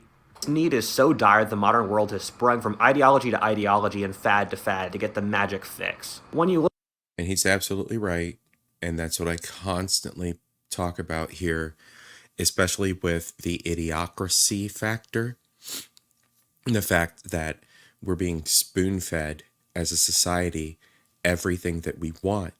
And it's building that culture of entitlement. I mean, it's just ever so evident in the vibe of culture in the Western world. Look at the culture wars, you find that we really can't agree on any element of a worldview that we can trust. The modern world is an ideological battle that encompasses things as wide as the family, ethnicity, the role of war, the nation, romance, history, science. God, he's absolutely right. There it is. He just says it all. I'm rewinding that because that in and of itself, everything he's saying right there, somebody clipped this. This is what's going on. And I've mentioned this last year. YouTube is a microcosm. YouTube is not a standalone environment. And I'm kind of curious at why individuals think that, oh, this is just a YouTube space. Everything that's going on YouTube is just some kind of funny stuff that we're just making up here on YouTube. Don't nobody know what's going on in the real world. Those people sound absolutely fucking ignorant. You sound fucking ignorant. You think you're that special? You really think you're that special? Do you really believe that the dating stuff that they talk about on YouTube is in the real world? Motherfucker, yes. Yes. You really think... Apply it to anything. You really think the politics stuff they talk about on YouTube is in the... Yes. Who's creating the content? It's right here in front of our faces, guys. It has been forever. And not you guys, but those guys. Anyway. Need is so dire the modern world has sprung from ideology to ideology and fad to fad to get the magic fix. When you look at the culture wars, you find that we really can't agree on any element of a worldview that we can trust. The modern world is an ideological battle that encompasses things as wide as the family, ethnicity, the role of war, the nation, romance, history, science, metaphysics, human nature, and everything else. If you want to find something our society can agree on, you would struggle since the right and the left start with fundamentally different philosophic bases of how they view human nature in the world. Since we're so insecure of how fast the world has changed, these ideologies overcompensate by offering... And see, it's a swing of the pendulum. The people become insecure by the swing of the pendulum and the swing of society and the ideological changes. Instead of us coming to the table and talking about things, or instead of us easing into a new way of thinking, it's just shoved in our faces. And then what do you have? Action, reaction. We're going to talk about more of that throughout the year. There's a hellspawn of DEI, and DEI in and of itself, I am not condemning. What I am condemning is the hellspawn of these movements that we create. We try to make the world a little bit better, and these assholes just grab the baton and run off with it in the left field somewhere or right field somewhere, depending on whatever the hell they're doing, and just contort and destroy the base fundamentals for the idea, and it becomes some kind of weird ass idealism, as in this picture. Total certainty, the ironclad fanaticism of radical Islam, communism, Nazism, or social justice. All of them offer total visions of the world that are wrong. We see this even on a micro level, where we've seen countless parenting, dieting, or dating trends across the last century that keep trying to design all those things around certain somewhat arbitrary principles. Well, in reality, for all of these, they're so context-driven that you're probably best just figuring out by talking to your family and friends. A big reason I think the modern social justice movement is so dangerous is that it offers such easy answers for the world, answers with no nuance or ability to prove their efficacy, answers that encapsulate everything in the world, then go about shoving those answers down society's throat. Right. If anyone disagrees with them in the slightest, they try to destroy them totally, or Right. literally cancel. If so- Right. And that's where cancel culture came from. Look, we've all stood on one side or the other of any of these major issues that have come about, from Me Too, etc.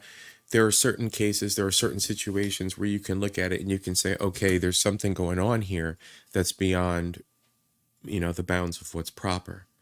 But once it extends beyond that, and once people start co-opting causes and people start abusing systems and using these systems as bludgeons against society, bludgeons, like you're causing culture wars at that point. someone were to design an ideology that would look like the opposite of what we need, it would be that. Realistically, you shouldn't trust anyone who offers a panacea or easy answers to questions like this. The truth is that the old answers of having women in the home, having 8 babies, hereditary monarchies and the like just don't work anymore with the new world. But a lot of the answers that have been offered as solutions have been the absolute... I'm gonna pause for 1 second there, other than the fact that that's an absolutely tragic photo. Deathmage, yes. I hate cancel culture. You can't say nothing. These people are sensitive. And see what, and like one thing that I've learned in the past year and a half of being on YouTube, well, being active on YouTube, is even within whatever discussion group, you might not see eye to eye with someone on something, but the whole point of discussing something is to continue the dialogue and understand where one another's coming from and what the perspective is and what the reality is that each one of those people are bringing into the discussion. And I mean, Deathmage, you and I even don't agree on every single topic or see things from every single angle until we talk about, like, you and I have had discussions. Queen and I have had discussions. Josh and I are always in chats having discussions on 2 different sides of things and whatever else. It just is what it is. And that's the way that we as intelligent people grow and evolve and help these situations not happen. Worst in history, killing over 100 million people. Historical the only place to atrocities. responsibly be is in a place of complete humility and be reasonable There we and go. gradually altering our culture. Having humility. Since every single movement to remake man across history has failed radically and killed millions. The only people you can trust are those that are honest and humble, telling you that they don't have answers, but they're willing to strive together to look for them. And also as a person who's been fortunate enough to hang in certain elite circles, because there are a lot of elite What If Altist fans who intro me to their networks, and so I've been fortunate enough to talk to people in Hollywood, CEOs, intellectual or political fields, is that these are people in a lot of ways who you shouldn't look up to as much as we normally do. They're people who forget their car keys at home, or have trouble with dating, or make mistakes like you and I and suffer Right. from anger. And they're just people. Right. They're just people. And that's the thing too. Like, our heroes, tear them down, my friends. Tear them down. I mentioned it before, the whole Bruce Lee fundamental and the chicken from the bone. Take the small tidbits of knowledge and inspiration that these people offer us and move on. They're human, just like you. They got bad breath. They got plaque. They got acne. The hair's too long coming out their damn nose. They piss, shit, fart, burp. They're just as human as you and me. Tear these people down and stop building up these false images in our minds. We have to stop that. That's where it starts, to be honest with you. I can name 2 people right now. I can name 3. 2 presidential candidates and 1 tech leader. And people will slob the dirt off their shoes. The 2 top leading presidential candidates and Elon Musk. I guarantee you there are people within an earshot right now that will lick the tires on Elon Musk's car to get an audience with the man. Because they look up to him that much. And he is 100% flawed. And the motherfucker's gone through how many divorces? He ain't shit to me. Again, 0 losses on my my account. So, but anyway, let's people. continue. And a lot of them are very admirable people or intelligent, but it's a smaller portion than you'd probably think. And I mean, just coming out of my own place, Trying to behave myself, Death Mage. Try not to get too explicit over here.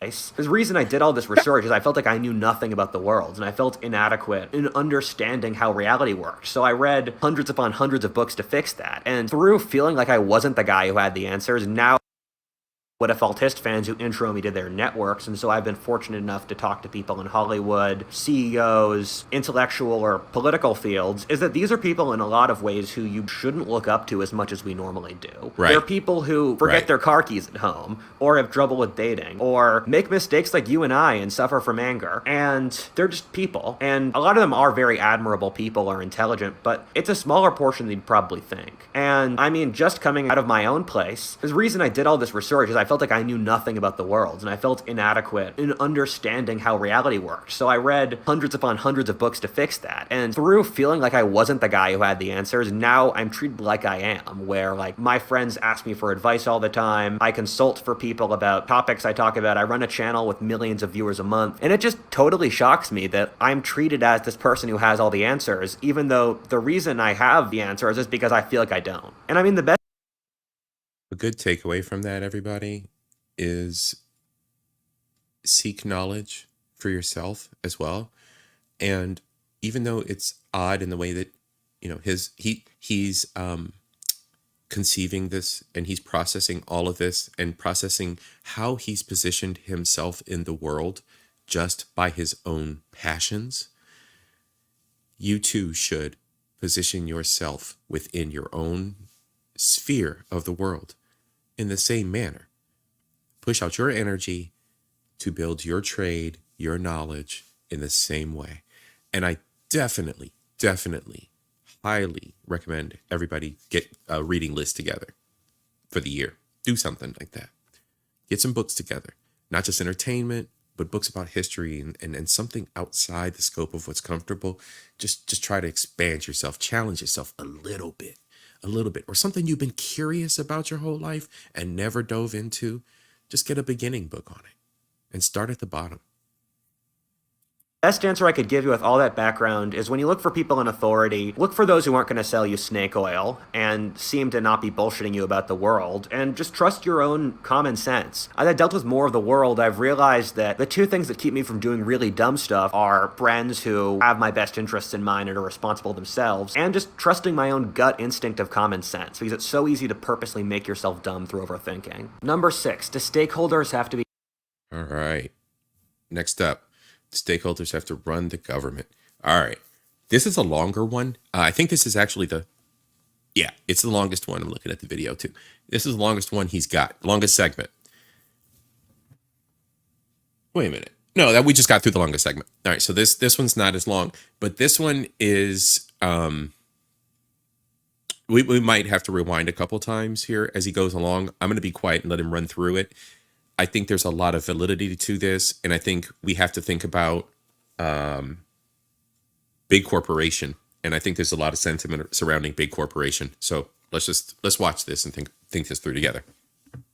Be in charge of the government. The author of Narnia and one of the greatest religious writers of the 20th century, C.S. Lewis, once said you ought to read books from every era of history, since all eras had certain dumb ideas they held to be true, but turned out to be wrong. In order to escape the idiocies of our own time, we have to read what other times thought of as well. As I'm sure you've gathered, this is something I love to do, analyzing the philosophies and books of other eras and comparing it to our own, but in doing so, I've found certain convincing arguments that are taboo to broach today. One of these is that stakeholders have to be in charge of the government. It was taken as a totally obvious truth to most people before 150 or so years ago that once you allowed groups without a stake in society power, they'd gradually dismantle the rest of society as it would lose its vigor. In order to explain how big this idea was, let me use the American Revolution as an example. Most people often criticize the Founding Fathers for not establishing full suffrage immediately and that property holders were allowed to vote. However, that's really only a perspective that makes sense looking backwards. The American Revolution was in some ways pretty radical, and was by far the most democratic state up to its time by a truly vast margin. In the new American colonies, around 70% of the white male population could vote. Over the next few decades, the franchise was expanded even more so that by the 1820s, all white men could vote. Meanwhile, in the next most democratic nations in the world, England and Scotland,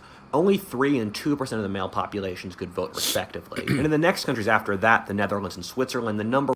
And again, as I've always mentioned, we're taking this with a grain of salt. I've not gone through and like doubled and triple checked his studies.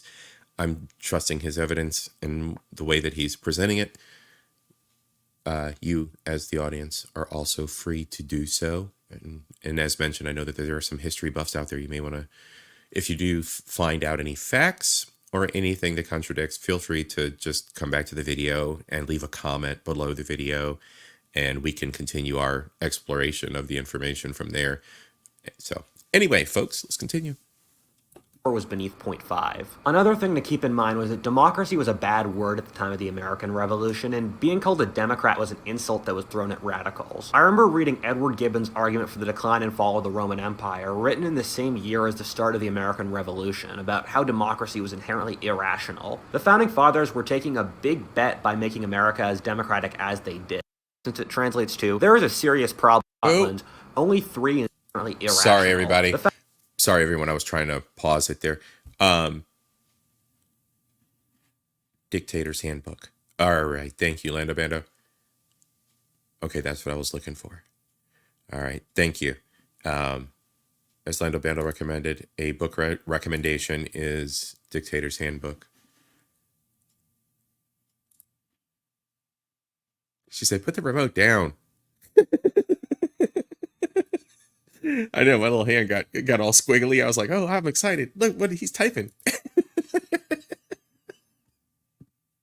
Founding Fathers were taking a big bet by making America as democratic as they did. A bet that only made sense given that the American states were already governed democratically, and the Revolution basically just extended this to the national level. However, much as you can't say it now, there was a good argument being made against democracy at the time, made by very intelligent people. What was said that democracies had a terrible track record, which was kind of true. All of the republics beforehand, like Athens or Rome, had collapsed into horrifying mob rule followed by their implosion. Also, the intellectuals of the time pointed out that these societies' social implosions were formed soon after giving the expansion of the voter franchise to larger amounts of the lower class. Likewise, many democratic states, with Poland, Lithuania, or the Italian city-states being a good example, were eaten by their autocratic neighbors who were better organized. One of the things you have to consider is that in the era before the American Revolution, almost every single state in the world was a monarchy, without exception. And if something is that prevalent, there's a reason for it. The reason is that there's a series of preconditions societies need to be democratic that just weren't met by... Hold on. Let's back this up.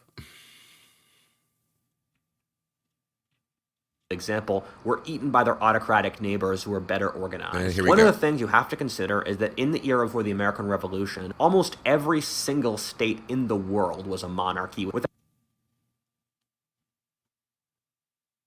Every single state in the world pre-1776 was a monarchy.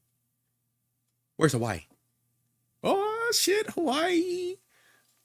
No, I'm joking, but yeah. Huh. Okay. I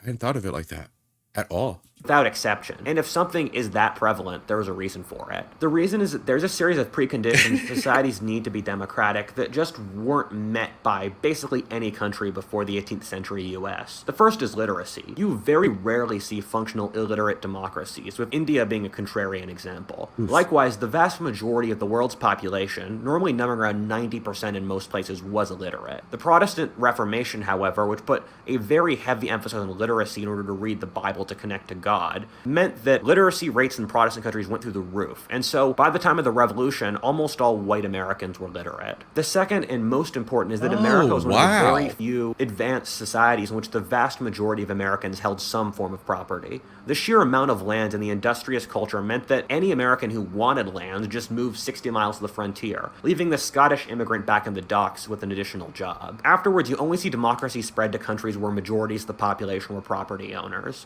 The next countries to become democracies in the same scope as the US were very similar British settler colonial societies like Canada, Australia, or New Zealand. Meanwhile, you gradually saw the expansion of democracy in Europe with the Industrial Revolution, creating a massive property-owning middle class. The only stable democracy in Europe was the big one where farmers didn't have landowners and were free proprietors, France.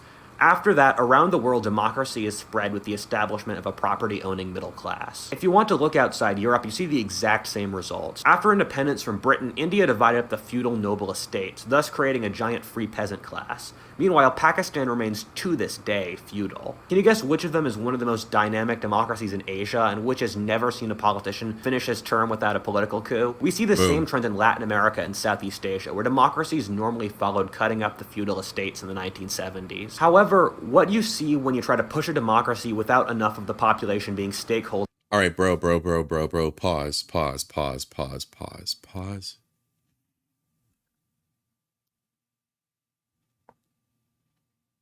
Ladies and gentlemen, I present to you American interference in South American politics.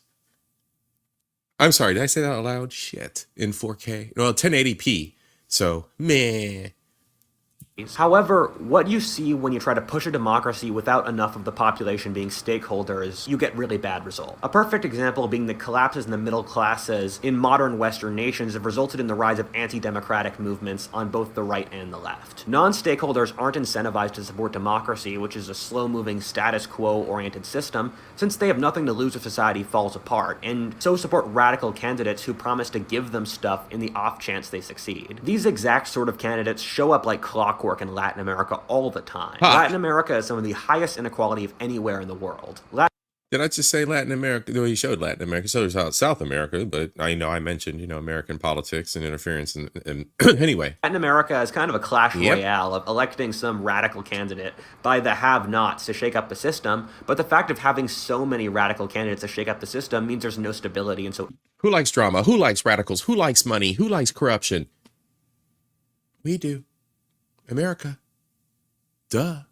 Everyone remains poor. Red-pilled as it sounds, the 18th century people using the spread of democracy to show when empires start to decline has a bit of truth to it. Britain was an aristocratic democracy until World War I, in which only property holders could vote. However, in order to basically get warm bodies into the trenches, became a full suffrage democracy during or right after the war. However, since Britain is an extremely class-conscious society, where the upper classes and nobility basically ran the country, you immediately saw the dissolution of the various institutions that held Britain together as a great empire. Britain left financial stability, inflating its currency to pay for more generous government programs, thus erasing the British pound as the world's reserve currency. In the 1920s, Britain started a series of economic programs to create deals between the Yeah, he refers to those, he uses those as references. He absolutely despises the concepts, and I think he holds a disdain for, like, the split up of, like, all the different psychological breakdowns. But anyway, and so he definitely, I'm definitely a light believer in what he believes regarding the pills and stuff. That's why I always joke about him. But yeah. Factories and unions at the expense of the purchaser, thus erasing Britain's ability to compete in the world economy and resulting in Britain's economic decay. Over the next 2 decades, the British welfare system expanded by over 20 times over, while Britain slashed its military spending and foreign policy and got rid of the empire extremely rapidly. From the perspective of the British lower classes, I do get it. Hold on a sec, let me rewind that back just a little bit. I just want to take a look at the Britain numbers over time. And thinking about the US numbers that we saw earlier, this is what GDP, benefit spending, percentage of GDP. Okay, all right, so this is a different analysis. Old age benefits over the total percentage. Yeah, they're screwed too. I mean, this is obvious. And we're going as far as what, 2020, 2012? Ugh, it's an older graph. Anyway, Britain's economic decay. Over the next 2 decades, the British welfare system expanded by over 20 times over, while Britain slashed its military spending and foreign policy and got rid of the empire extremely rapidly. From the perspective of the British lower classes, I do get it. They lived objectively really hard lives, and not wanting to work 12 hours a day in a coal mine is entirely understandable. hey yo, and the difference between British people, blah blah blah, and their history. Look, we had our atrocities. We had everything that happened here in America, but let me tell you what, we did not. We've seen towns and cities and buildings burn. All right. Again, we've had our atrocities. We have not seen foreign soldiers on our soil PPing on our nation. That's all I'm going to say. We haven't. We haven't seen our towns razed to the ground by a foreign adversary and had to rebuild our history. We are the youngest nation on this planet. That's all I'm saying. So these people are living a different kind of perspective. I'm glad he's looking at it from this point of view. And they came from a society where the upper classes had brutally repressed them for centuries. However, they removed all the institutional bases that made Britain great and thus resigned their descendants to decay and obscurity. If you were to look at what ancient philosophers said an excess of democracy untempered by values or principles looked like, it looks exactly like our present world. Aristotle thought that each political system functioned until its greatest strength when overextended became its greatest weakness. The ancients thought democracy would naturally overextend itself by becoming too democratic, resulting in chaos, and then a tyranny would emerge to reestablish order from a democratic society that was too okay with chaos. Okay, so I'm just going to say this one point. There's already been predictions that we are in a current state of chaos here in the United States of America, and that this is the cycle of history that we are facing. And I'm going to leave it at that. Team Replay, feel free to rewind and review. It went something like this. The democracy starts to expand the voter base out of Here's the genuine story. goodwill. This works well for a little bit since the society still has great men leading it, but over time people take it for granted. In a society where everything is purely judged off popularity, people lose the ability to make unpopular stands or Facebook, be moral. likes, The most popular YouTube, becomes the most ordinary Instagram. and the most average, or that which makes the common man not feel judged or arouses envy. Society becomes gross and degraded as the only metric people look for is attention rather than any higher good. This spills into the art, business, and the rest of the general society. Winning the public's goodwill becomes the only goal, and the leaders try to flatter the voters and then give out concessions and goodies in order to win votes. In order to win each next election, the leaders do policies that hurt the nation over the long term. As more and more short-term decisions take place, the society starts to weaken, and the democratic trust that holds the society together decays. At this point, a dictator arises out of the chaos who unifies the nation. This is why ancient societies distrusted democracy, since they believed it would inevitably end in dictatorship, and the pattern I just described is literally what happened in the Roman Republic. Poor Caesar. At the end of this, the point I'm trying to make is that you need to keep a strong middle class and have strong values to maintain democracy. Given the choice between a democracy with a strong middle class and values or a vastly unequal monarchy, I think we... Okay, a vastly unequal monarchy. We're going to pause right there. Deathmage, you ever watch Black Mirror? There's an episode where class is determined by likes on your social media. Let me tell you what, that experiment has been something that governments have wanted to instill and initiate for quite a while. I do believe China has a system similar to that on a light scale. And not only the Black Mirror episode, but I think that... I need my. She said, I know. Yeah, I think there's other. I think there's a couple other sci-fi movies that came out recently that kind of like highlighted the same kind of like social credit experiment thing. But anyway, oh, maybe it was anime. Maybe I was watching anime. Anyway, yes, that is a fear of mine, and I have to kind of giggle about it because at the same time, I'm always trolling about the fact that I want to be on tech support for Skynet. But in all reality, we're heading that way. New York is very close to it. London is very close to it. The islands, when you go to the Caribbean, if you go to the resorts, they're extremely, extremely monitored. I mean, you're under continuous surveillance. So, you know,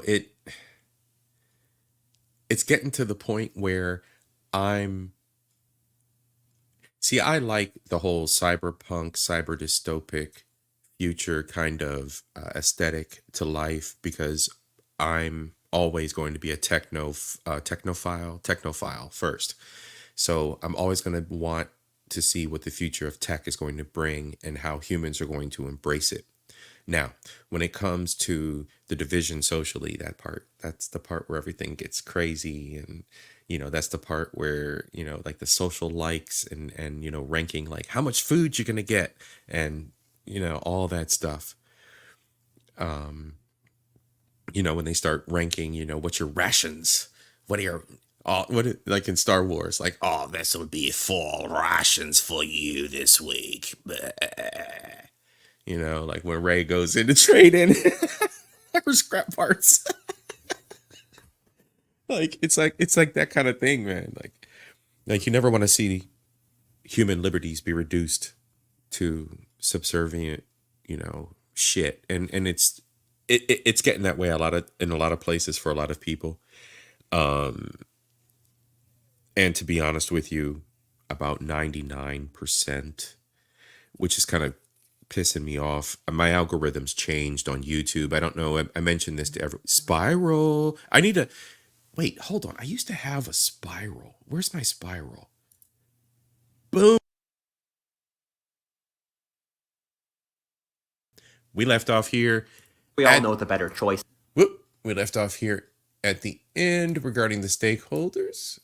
Have strong values to maintain democracy. Given the choice between a democracy with a strong middle class and values or a vastly unequal monarchy, I think we all know what the better choice is. However, democracy today, much like the market and science, is viewed with immense rose-tinted glasses, and only by looking at democracy's limits can we maintain it and keep our freedom. Number 7, are modern religions what their prophets preached? I was once reading a book on the history of India, and one of the interesting things the author said was that Mahayana Buddhism, or Buddhism in East Asia, basically... All right, pause. He got ahead of me real quick. Number here. 7, our modern... All right, here we go. Number 7 is something that I'm going to expand on later this year too. There's help, there's going to be religion, and of course the news show. We've already talked about the news show. We know that's coming. There's going to be a discussion about help. We've talked about that. There's also going to be a discussion about religion. So stay tuned for that. And pay close attention to how he discusses prophets. Religions what their prophets preached. This is not the alien imposter. I'm not spiraling anymore. I was once reading a book on the history of India, and one of the I turned off the lizard brain. This is the human brain. Interesting things the author said was that Mahayana Buddhism, or Buddhism in East Asia, basically turned out to be the opposite of what Buddha taught in a lot of ways. Buddha stood against creeds, gods, worshipping him as a god, believing in devils and spirits, making theories that cosmology are working with the state. Can you guess what Mahayana Buddhism did? Every single one of those. I thought about that for a second, and it reminds me of another book I read called Misreading Scripture Through Western Eyes, and it spoke against the Pharisees, or those in his time who obsessed. Oh, I put down the remote control. Of those. Sorry. I thought about that for a... There we go. Misreading Scripture with Western Eyes, Randolph Richards. All right, this is one that is of interest to me. So I'll keep you guys posted on that one, as well as stay tuned for future episodes of the podcast. A second, and it reminds me of another book I read called Misreading Scripture Through Western Eyes, and it talked about how we misinterpret the Bible through a totally different lens than how the people who were at the time wrote it. For example, when the Bible talks about modesty, they don't mean sexual modesty. Nudity was considered low class at the time and no woman would want to be nude, but rather not wearing a lot of expensive clothes, or how due to the cultural assumptions involved, a lot of the biblical statements are meant to be general guidelines rather than hard rules and facts. Or Sodom and Gomorrah probably had more to do with rape than homosexuality. Yeah. It's ironic how Bible Belt Americans are so hard on things like abortion or sexual mores, both of which have... I mean, I'm sure there was a combination of both because homosexuality has been a common thread throughout history. It's been documented as such anyway. So kind of weird positions in the Bible, but ignore or support things that Jesus was actively against. I mean, Jesus wasn't too happy with usury or basically debt-paying loans to dominate the American economy, and I'm not sure the Pax Americana or bombing dozens of countries really fits in with love thy neighbor and turn the other cheek. Did you guys catch that? Pax Americana what? Pax Americana or bombing dozens of countries really fits in with love thy neighbor and turn the other cheek. In many One more time, I'm sorry. or bombing dozens of countries really fits in with love thy neighbor and turn the other cheek. In Damn many it. ways, Western Christianity, influenced by its own civilization for thousands of years, is as removed from its prophet as Mahayana Buddhism is from Buddha. Inconsistencies like this are easy to find in every single religion or part of the human condition. People like pointing out, for example, how radical Muslims tend to violate the tenets of their own faith in an attempt to follow it so purely. And this is the case for every single ideology, where once it has to deal with the real world, it ends up being changed by the real world. And people use the ideology for their own greed and... Actually, on that point, Death Mage, pause for just a moment. Keep that point in the back of your mind, or everybody that's watching. Keep that point that Death Mage just brought up. All right, let's continue. all that stuff, with a great example being Keynesian economics, which modern quote-unquote Keynesians push the exact opposite of what Keynes wanted, where Keynes said, save in the good times, spend in the bad times. Modern Keynesians spend all the time. This doesn't even get down to how much was lost in translation from these figures living thousands of years ago. There were so many battles among early Christians, for example, in the centuries after Christ about how things would get codified. Soon after the resurrection, Jesus' brother James wanted to keep Christianity as a sect of Judaism, but then St. Paul won out and made Christianity for the Gentiles. After that, you saw a variety of sects like the Gnostics, Arians, Montanists, Nestorians. Oh God, who are we offending? And the like, that I don't really see being any less closely related to the Bible and Jesus than the Catholics that won out. The Catholic Church then edited what Christian history is written by the winners.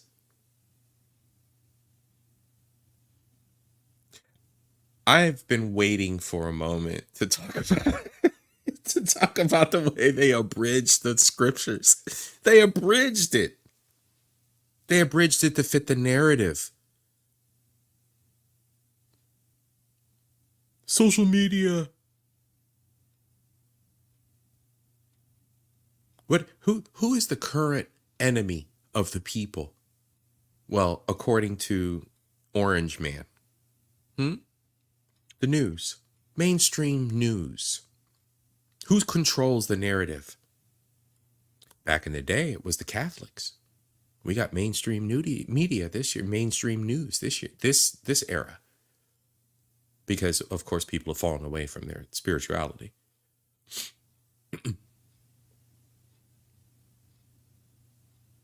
But I mean, it's no different in controlling the narrative and controlling the people. Text became canon. This doesn't even get down to comparing what prophets were trying to say with how it was immediately interpreted by their societies. Take figures in extremely recent history like Nietzsche or Karl Marx. People will argue all day what Nietzsche was trying to say, and Karl Marx has been misinterpreted 1,000 times over. The problem with geniuses is that they often construct extremely complicated, and from the perspective of less intelligent people, seemingly contradictory worldviews, but that's just a reflection of how often complicated and contradictory the real world is. What normally happens is that okay, and you know what? I can contest to that because, as you guys know, our prophet of the evening, Altist, has predicted what I am. Oh, no, I'm sorry. Go on. that a genius creates a very complicated and coherent view of the world, and then since that worldview is so complicated, people afterwards can cherry pick different quotes for whatever they want to do. How do we deal with that? I'm sure many of the faithful are mortified to imagine that they aren't purposely following the will of God as explicitly stated by their prophet. However, I think it's fine to chill. The whole point of Christianity is that we're all impure, but through God's love we're able to transcend that impurity, and I always start my own views of Christianity with the assumption that God is loving and forgiving, and if you're trying your best, he'll accept that.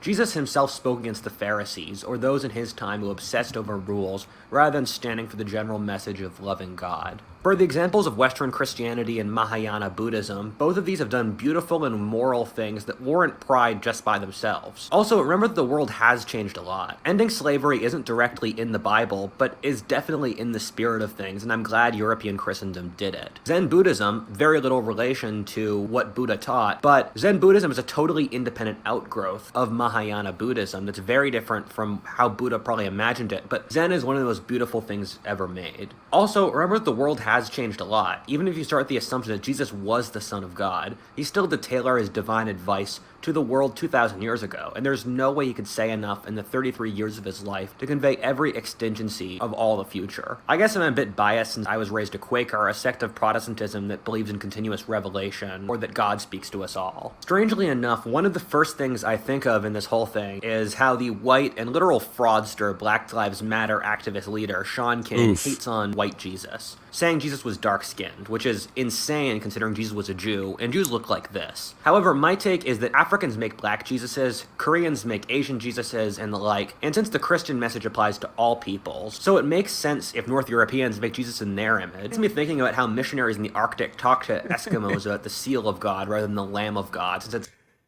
Okay. So then it becomes that your God is based upon your interpretation. So there's the coverage of God. But what kills me, now look, it's not even an interpretation, but let's look at the book. And as a Northern Israeli or Northern African Israeli, he definitely was a brown-skinned man. So as he showed here, it was depicted as close to historically accurate as we're going to probably get. But the seal, instead of the Lamb of God, the seal of God, this is freaking adorable. I'm sorry. But anyway, human lore, human books, human history.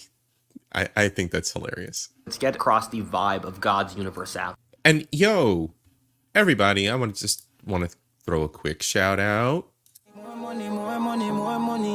More money, Gotta do it. Gotta throw a shout out. More money, yeah. More Thank you very, very much, Professor Lovely Lady. I appreciate you. All right, everybody, let's continue.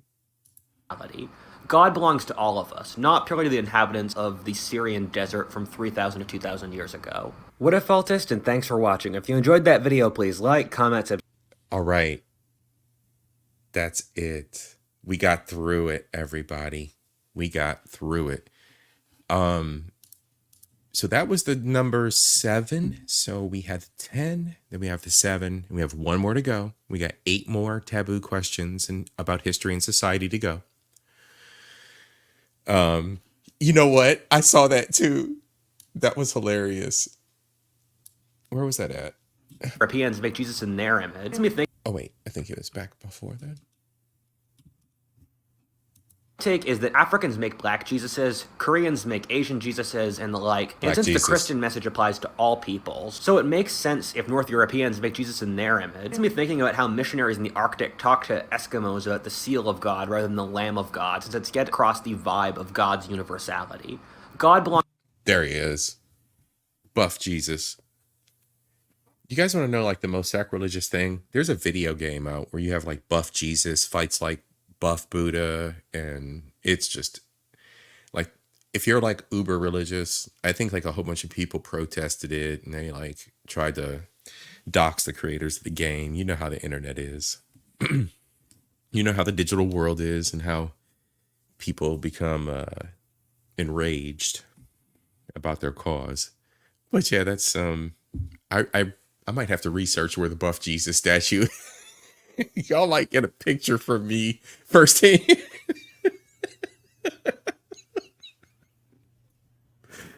This is crazy.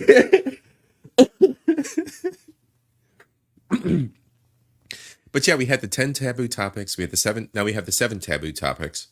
I see his thought process and how they all kind of blend together and how he went about creating this content. Yeah, I'm excited for the final 8. There he is right here. What if altist? Hist.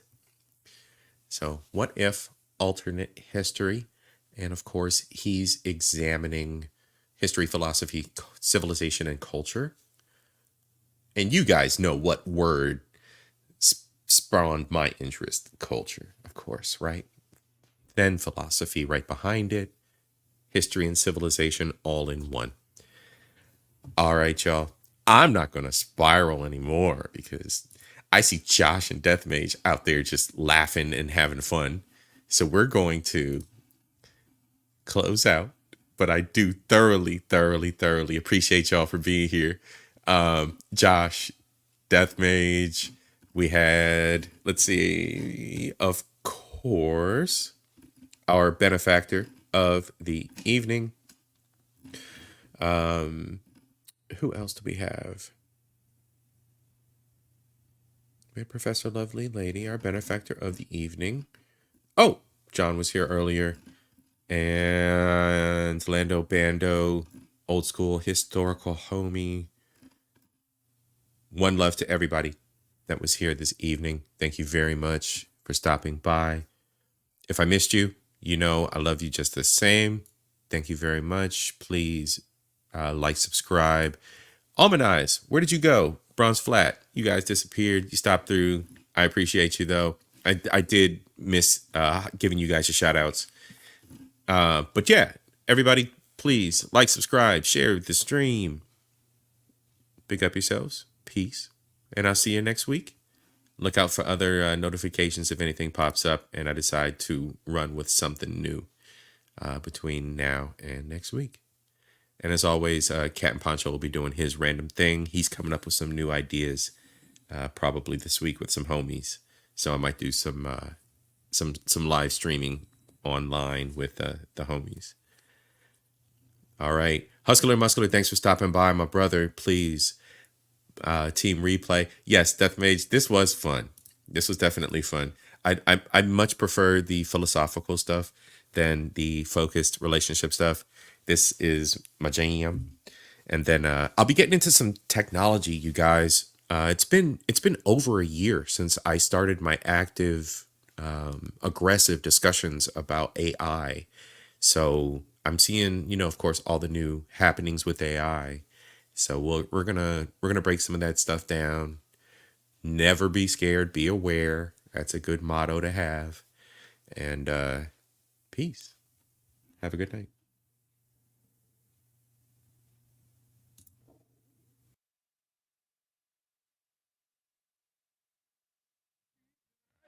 It was a provoking challenge, and nowhere did the challenge provoke more averaging a peak, I'd say, of about 0.1 amp. To develop and introduce America's first all-electronic television system.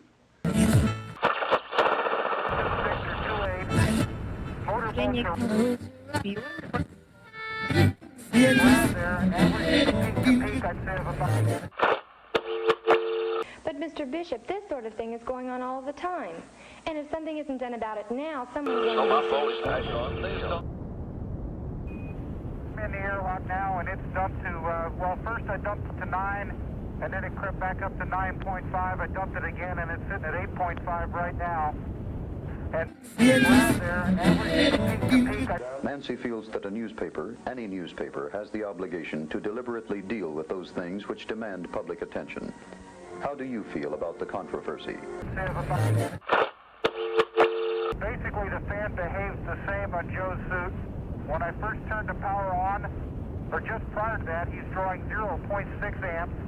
It goes off scale high for a few seconds, falls back down to about...